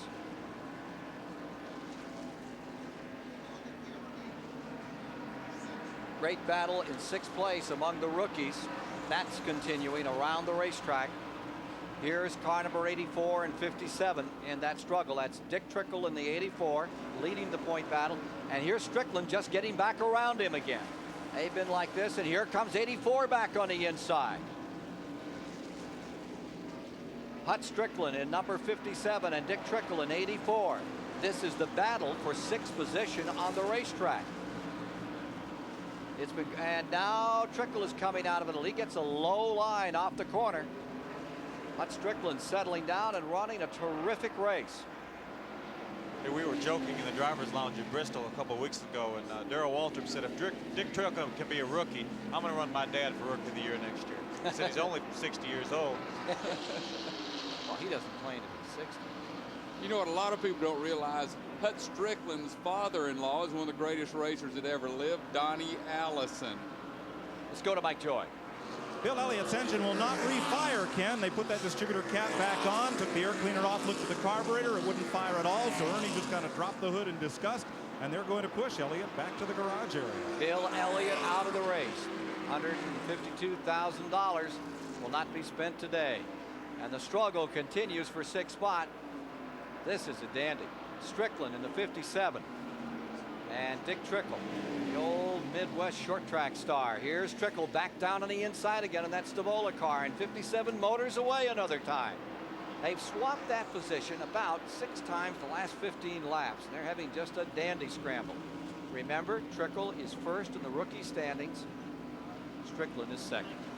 There are now 342 laps complete. Running behind them, 8th position, 1 lap down, is Neil Bonnet. They're both on the verge of being lapped. The 27 car Rusty Wallace is coming hard and seems to be working much better, so it'll be interesting to see if he can drive by these cars. Here they are out of turn 4, the 2 rookies up for Rookie of the Year honors, which is a pretty big moment at the Waldorf Astoria in New York each December, NASCAR Awards dinner. And there's Wallace in the 27 trying to put them a lap down. All of a sudden, Wallace has the perfect combination, but how soon that can go away on this track, Phil? Well, it sure can. We know how strong Dale Earnhardt was in the middle portion of the race, and then he got a little bit behind on the restart, getting a little hot in the car, and now he's a third-place car, about a good, strong front straightaway behind the leader. So the thing can change. So if we can get another caution flag, it could be anybody's race. Is this a little dicey for Wallace as he moves up on these two guys who are fighting so hard a little further back? I don't think Rusty Wallace grew up racing against Dick Trickle, so he knows what to expect from him. Hut Strickland may be a bit more of a surprise, but I don't think there'll be any trouble at all. I think we would do a disservice here if we left Richmond, Virginia without talking about this car and this driver. Lenny Pond is at the wheel of the number 90 today, and that car is owned by Junie Dunleavy, who's been racing NASCAR for 40 years now. Lenny hadn't driven a race in this series for 2 years. He drove this race 2 years ago, and the last time before that was 2 years before. So this is only his first race, or his second race, we should say, in 4 years. And there's Junie alongside. The team ran out of money in April and said, that's it, unless we can find a sponsor, we're all done. And then it came time to go to Richmond, and the old warhorse said, we got to get out there and give her one more try. So he called Lenny and said, you want to drive my race car? And Lenny said, sure. Went out and ran a short track at South Boston out on the other edge of town here and said, okay, we're ready to go. Last time I checked, they were running 19th. More power to you, Junie and Lenny. Hang in there. Great story on Lenny Pond, car number 90, the Virginian. Well, car number 57, Hut Strickland's had his hands full here just recently in turn 2. He sure has. After they got lapped by Rusty Wallace, Dick Trickle finally said, hey, I've got to get by him. And they went in turn 1, and Trickle slid up into him a little bit, got him up out of the groove, and drove away. So now as matters stand, Dick Trickle has taken over in 6th. Hut Strickland has fallen to 7th in that rookie battle as Wallace continues to lead overall with Bodine 2nd, Earnhardt 3rd, Ricky Rudd 4th, and Harry Gant 5th. Trickle stays 6th. Strickland 7th. Bonnet lap down, and now of course we have Trickle and Strickland going a lap down. So that leaves us with 5 cars in the lead lap as this man continues to run like a vacuum cleaner, sucking up everything around the Richmond International Raceway. Wallace looking for his 16th career win as he comes down to the end of his 4th season. It's been a rather cantankerous affair with Raymond Beadle. Maybe back next year. Of course, that's according to Johnny Hayes. According to Johnny Rumor Mill.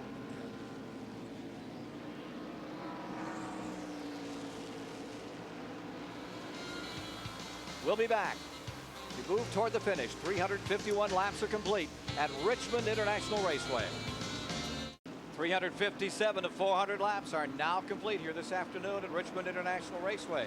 I'd like to thank Phil Parsons for being alongside. He's headed back to the infield over there to pick up the family after he's had not so much fun this afternoon. Had a good time up here, he said, but that second turn took a big chunk out of his race car today. We're watching 27, Rusty Wallace continuing to lead over Jeff Bodine, who at this point is closing. Here's a story from the pits from Mike Joy. I'm with Rusty's car owner, Raymond Beadle. There's been a lot of controversy here, but Raymond, you've got a good bunch of guys. I'll tell you, if World War III broke out right here today, your guys would still be out there single-minded focused trying to win these races. Yeah, we're still trying to win. We didn't give up. We spent the first half of the race trying to make up, you know, where they said Rusty jumped, but this AC Mobil 1 Pontiac, we just can't give up. And all day long, this proves that if you don't give up, you come back to the front. Now, the rumor mill says it's looking more likely that you and Rusty will be together again next season. Any comment? I think there's a good chance. Raymond Beadle, who owns the race car that currently leads. Here is Rusty Wallace in front. Bodine trying desperately to close some ground here. The interval has stretched out a little, and here goes Wallace around number 28, Davey Allison. Davey is currently being shown in 11th, 2 laps down to the leader. Bobby Hillen has just pitted, as has car number 6, Mark Martin, who was involved in an early incident today. Half the field, 18 cars, remain in competition. Let's check into Jeff Bodine's pits.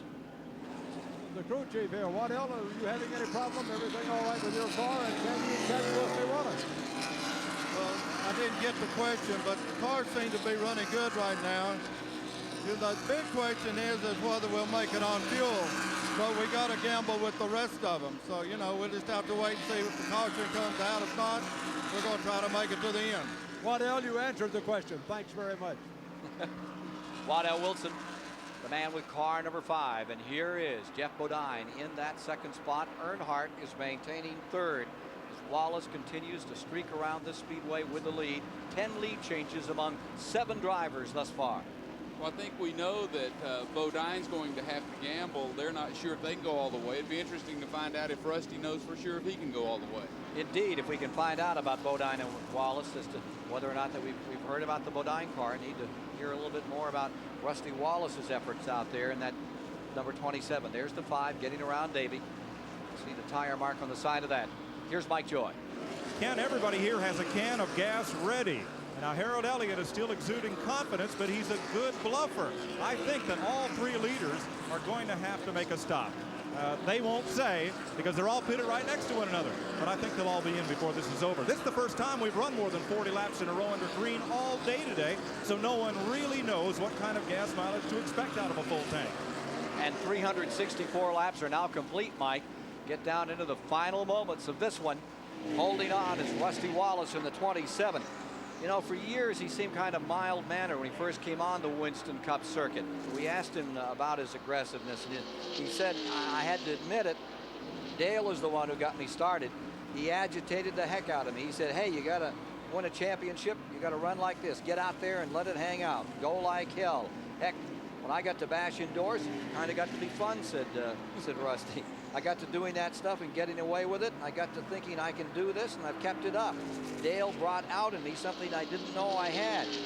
Got to where he was one of my biggest fans, and he keeps saying to me every race, come on, man, just get out there and kick butt if you want to win the championship. So this year, of course, Earnhardt is number 1 by just a few scant points over Rusty Wallace in second. 73 points behind, and those two will decide it between here and Atlanta with that big race at Charlotte upcoming.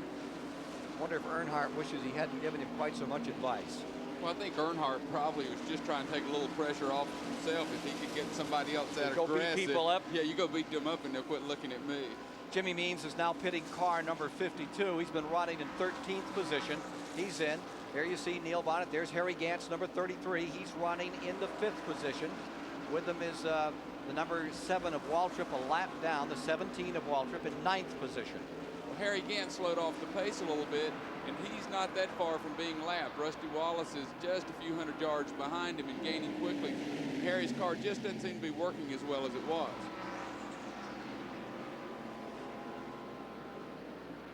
Power steering seems to be working a little better on that 17. Look at him trying to dive down on the inside and hold that car in there. Yeah, I bet that thing's driving a lot better. He probably feels like it's really easy to drive now. Here's your leader, Rusty Wallace. Laps beginning to count down toward the finish of this one with 5 cars in the lead lap. 370 complete, 30 to go. Well, this is a situation where Harry Gant would really love to get a caution, get a new set of tires on, because he's just on the verge of being lapped, and this would put him in trouble. What about the number 5 car? Here's the 33 car of Gant, which is running in 5th, and the 5 car of Bodine. I bet the rubber's a little thin on that one now, well, too. But Bodine is still closing the gap. It's, I tell you, he appears to be running down. If Rusty gets slowed in traffic trying to get around Harry Gant and Darrell Waltrip, boy, Bodine could make a big jump, maybe make a race out of this. When they start running side by side, they're not going to let Rusty just drive by. All right, let's take a look at who's out of this race. That's a big story here today. Half the field has fallen by the wayside. Dale Jarrett out early, Phil Parsons out early, Brett Bodine, Kyle Petty, JD is retired, Jimmy Spencer's gone, Morgan Shepherd is out, Sterling Marlin lost an engine, Billy Hagan car. Goes on and on. Richard Petty, Ernie Irvan had bad luck here today. Derek Cope, Larry Pearson had a hard crash. And of course, biggest crash of the day, Butch Miller and Rick Wilson in a terrible crash up here at turn 4, but both drivers seem to be okay. And Bill Elliott has just retired, ending the hopes of the folks that cheer for the man from Dawsonville. See, Rusty Wallace's worst fears are coming true. Darrell raced him 3 laps side by side and was able to hold him off. He's got Darrell and Harry right in front of him, and Bodine is coming quick. And this is the kind of situation where Bodine, he'll turn around real quick and he'll be right on Rusty Wallace's bumper, and it'll be a whole new race. 374 complete. It's remarkable the way the complexion of this race has changed. Mike Joy touched on it in our last pit report. It's gone black and white, or perhaps more accurately, yellow and green. The first half of the race, all cautions. All those cars that we just saw dropping out, almost every one of them brought out a caution flag, and as a result, we had a whole series of 15-lap sprints. Now, as Wallace works to lap Harry Gant, we've been green and green and green here in the second half of the race, and it completely changes the strategy of the event, and it really puts the crews under the gun, because as Mike said, they don't know how far those cars will run on a full tank of gas. And without knowing that, as we come down here now with 24 laps to go, what a guessing game. And I think the drama here in the closing laps will be, number one, the strategy. Do you have to stop at all, or do you gamble and run a chance running out? And B, if you do have to stop, who can make that pit stop the quickest? Who can get that splash of fuel to get to the finish line? And as we've seen so many times before, this one could be won by the pit crews. It's still shaping up as a dramatic Richmond 400, even though right now Wallace seems to have it in control. Well, John, here as we get down to the final moments, 377 complete. There you see the 27 of Wallace. The key is that interval. It's 1.9 seconds, and it was about 2.4 between this man, number 27, and the man trying to chase him down, Jeff Bodine, in the number 5. They're now at 1.9 interval. Back to this car. He's trying to get around Harry Gant in the 33. For Harry Gant in the 5th position, about to go a lap down.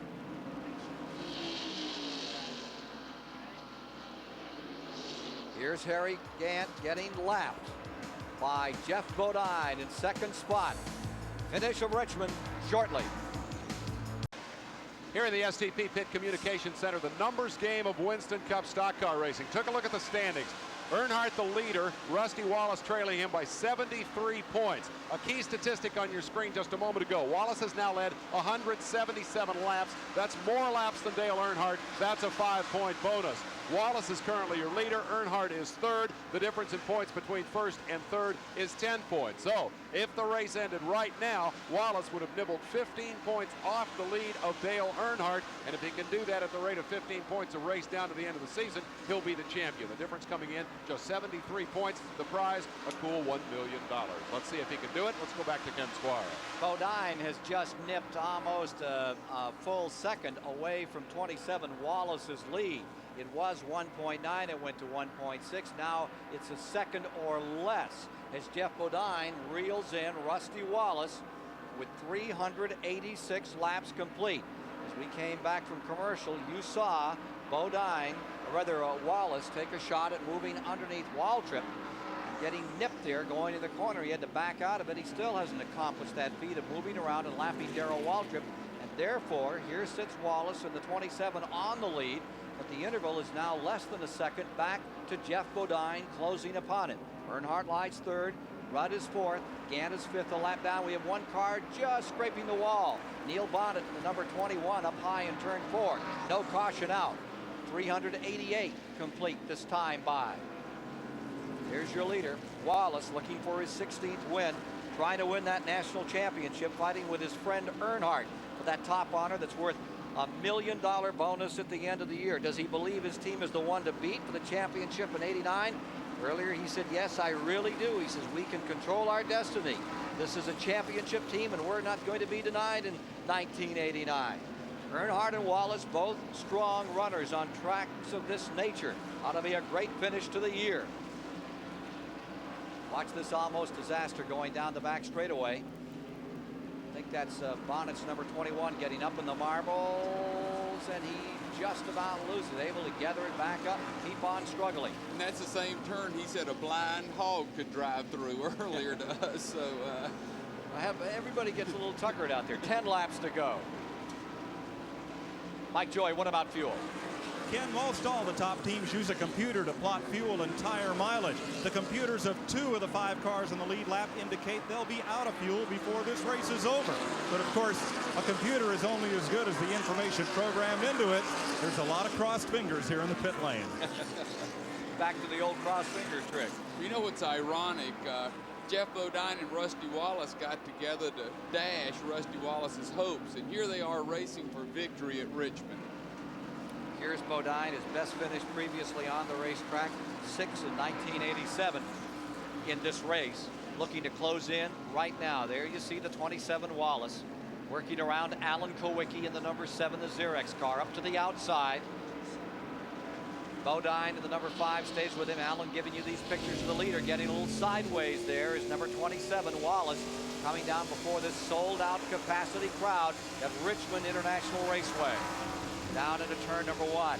Darrell did not fight him that time. Darrell let him go. He really did not hold him or force the issue, and I thought that was a class act move on Darrell Waltrip's part. Remember that Waltrip is running 9th in this race. Alan Kowicki taking you down into turn number 1, or rather into turn number 4. Here they are just at that entrance to pit road. Now down to turn number 1, under the start-finish line and into 1. Trickle lies 6. Hut Strickland is 7th. Neil Bonnet is 8th. Waltrip 9th. Davey Allison to 10th. Lenny Pond is up to 11th in car number 90. The Don Levy car having a great day, up to 11th. Attrition taking its toll. 17 cars are left from the 36 that started. Bodine has just moved around in front of Alan Kowicki in the 5 as you see them dive once again into turns 1 and 2 and onto the back straightaway. 395 laps complete. Rusty Wallace out in front. Looks like he may be out for his 6th win of the season. I think he has it locked up if the gas holds, because he's not closing anymore. He's got cars to go by. If Rusty's gas will go all the way, he's going to win this thing. You know, there's that Sears diehard charger of the race. And I'll tell you that for me today, I'd give that to Dick Trickle. Boy, he has hung in there and stuck with it in that rookie battle. He's currently running in 6th spot. Great run for him. Bodine and one is car out looks of like gas. it's running out of gas. Number 5, Bodine coming in. Bodine is on pit road. They're trying to top the tank. It may have burped, and let's see if it fires. He's coming down pit road slowly. Earnhardt is taking over 2nd. Bodine is falling back. Hit number 26, Ricky Rudd, is coming in. Rudd is in. Now the question is, 397 laps to go. Can Wallace hold on? Ricky Rudd has run out of fuel. Rudd was running in 4th spot. He's on pit road to be topped. Number 27. This is the focus of attention. The Pontiac into the back straightaway. Rusty Wallace holding on, trying to win this race. Laps running out and the fuel running out. I think Harry Gann has moved up to 3rd place now, so it'd be interesting to see as these cars fall out. White flag is down. Final lap. It could be my kingdom for a thimble of gas, or it could be all. Down for the finish. 27's out of gas. 27 is running out of gas. Going into turn 3. Wallace is slowing down. Wallace is into 4. He's coming out of turn 4. The man in 2nd is Earnhardt. Earnhardt trying to close, coming to the line. Number 27 wins it. Harry Gann is out of gas on the backstretch, shaking is out of gas on the backstretch. Earnhardt is coming across.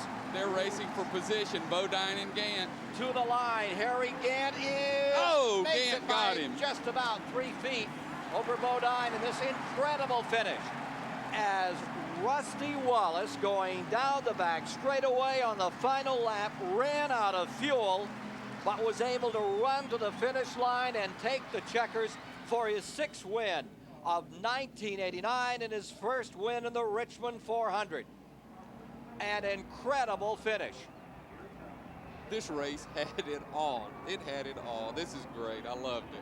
Here he is pulling in, and he sort of missed the victory lane area. He's brought it to a halt right behind victory lane. 52,000 folks in the grandstand sold out on their feet. Everybody in the infield up after this unbelievable finish. Wallace in the last lap, running out of fuel. Mike Joy is standing. Let's go to Charlie Harville quickly. Barry Dodson, the crew chief for the Kodiak car. Barry, what about the gas situation? Did you know? We knew. We just about knew. And the thing is, Charlie, we couldn't give away 2 in a row. We gave one away at Darlington by racing the 3-car kind of for points. You know, we kind of had to do, we needed to make sure we beat him. We didn't do it. We got in the back, got in traffic. Today I told Rusty we're going to roll the dice here and hopefully circle the wagons at the end, and that's what happened. I know you want to go to victory lane. That's Barry Dodson, crew chief of the Rusty Wallace car, and Rusty should be pulling into victory lane about now. Rusty Wallace just leaning beside his car, looking spent, still looking like the aggressive driver that he is to win here on this day in 90-degree heat, 400 lap distance, 14 caution periods, which lengthened the time of the run to 3 hours and 23 minutes. And when you consider it's 120, 130-degree heat inside those cars, he baked all day. But he sure baked himself a great victory cake here at Richmond before this very discerning audience that loves this sport as they have for half a century. And here you've seen just an incredible run, and he is totally exhausted, probably badly dehydrated, trying to get himself back together. Rusty Wallace to greet all the folks in victory lane. An outstanding race, and right at the moment, that heart stopper when he ran out of fuel but was still able to get it to the line. We'll be back to meet Rusty Wallace, today's winner at Richmond, here on the Superstation after these messages. It has been a strange day here at Richmond International Raceway, and stranger still in victory lane. Rusty Wallace has been lying on the ground beside his car. He's just come back to his feet. Barry Dodson standing there to congratulate him. We're going to meet him in a moment, but let's go to Mike Joy. Well, Rusty Wallace has been drenched. It's not been a champagne shower yet, but I'll bet the cold water felt good. Tom Cruise is going to make a movie about stock car racing. I don't think he has to. I think he could just shoot today's. What a finish. It was a great finish, boy, I tell you. The crew did an outstanding job, and I'm going to tell you, this is the hardest I've ever drove in my life. This is the farthest I've ever extended myself. Call me a wimp, whatever you want. I'm give out. I'd like to thank Pontiac, Kodiak, Mobile One, AC Spark Plugs, and all the sponsors that helped make this possible. The Goodyear radio performed flawlessly throughout the day. The Richmond racetrack held up great, and I think that we're going to probably see more radio tires because we had great success today out of them. A lot of real good times, consistency on them. Again, I'd just like to thank everybody, my whole crew, Raymond, the sponsors, Don Miller, all of them. This was a fighter's race. For the first half of this event, it looked like the pace car had the best shot of winning. Well, yeah. You know, they pulled up alongside me, and Dale pulled up alongside me, and Cruz says, "What's he look like?" I said, "He's redder than a pace car." I said, "I finally think I outlasted the dude. He's beat me on the ground every race. I think I got him this time." Patty Wallace, has there ever been a longer lap than that last one for you? Oh, not at all. I was a nervous wreck. I'm so glad it's over. Boy, these fellas know how to win, and they know how to figure it. Right down to the last ounce of gas and coast across the line. Rusty Wallace, congratulations. Thank you very much, Mike. Patty's she was at Watkins Glen, she was at Michigan, then she missed Bristol, and she missed Darlington, and we didn't win them. The crew threatened her for their life if she didn't come back to this. She came back, and we won again, so got a good luck charm, I think. I think I know where she'll be on Sundays for the rest of the season. Congratulations. Ken? Rusty Wallace has pulled it off. He's won his 6th race of the season. He closes a little tighter in his battle with his pal for that $1 million bonus at the end of the season, Dale Earnhardt. What a struggle they had today, and it's now down to 68 points between first and second after this marvelous contest that we've had at the Grand Ole Fairgrounds in Richmond, Virginia. The new 3/4-mile track gave us all we wanted and a little bit more. What I love about Rusty Wallace, he wins the race, everything, but the thing he's proudest of today is he looked over at Earnhardt and said his face is real red. I finally beat him in the ground because he's beat me in the ground my whole career. I finally got him. I think that's neat. Yeah, they're tough guys, and those two have worked together now, and in fact, they're swapping cars, helping each other out with relatives and with Kenny Wallace and the Grand National ranks. It's been incredible, but when they get down to it, they really don't give each other much room on this racetrack. And what I loved, all these young race car drivers, they're hurting everything. We saw 49-year-old Harry Gant just bounce out of his car, grab 2 cups of water, and almost jog down to the truck to hurry up and see if he can't beat the traffic. Busted leg and all. 49 years old. It was a tremendous battle, and let me review for you again how it finished. Wallace came sputtering, puttering across the finish line at about 25 miles an hour as he ran out of fuel in the last lap and just barely gave a last gasp and made it to the line. Then Dale Earnhardt took second. Jeff Bodine was third, and finishing fourth today was Ricky Rudd. 1 lap down in fifth was Harry Gant. Darrell Waltrip sustained for 6th position today after having trouble with his power steering in the contest. Neil Bonnet held on to an ill-handling car at the end of the event that almost stuffed him in the wall to get 7th. And Dick Trickle out of Wisconsin Rapids, Wisconsin, came home 8th. Hut Strickland had a tremendous race and finished 9th today. Davey Allison, last year's winner, was 2 laps down at the end in 10th. And Lenny Pond, the Virginian. What a grand day for Junie Donlevy. They came back to finish 11th. Terry Labonte was 12th. Bobby Hillen Jr. wound up in 13th. Lake Speed finished this one. He came home in 14th position. Then Alan Kowicki, who was down and out early in the event, came back, stuck to it, and finished 15th. If there is a stick-to-itiveness award, give it to Alan Kowicki for his effort today. Dave Marcus came home in 16th, Mark Martin in 17th, and those were the cars running when the event was completed. We've gone through the attrition several times. The major crash of the day was in turn 4. It wiped out the hopes of Rick Wilson when he rear-ended a car that had spun, driven by Coopersville, Michigan's Butch Miller. It erupted in flame 50 feet in the air. They took Rick Wilson to the hospital to check his feet, but he's okay. He was verbal, he was conscious, and reminding everybody at home that he was all right. Both of them lost cars. For Butch Miller, it's a severe loss. He came with a car that he has driven all season in Grand National Racing. This was his 8th performance in Winston Cup competition, I should say. So that's really a tough lick for him.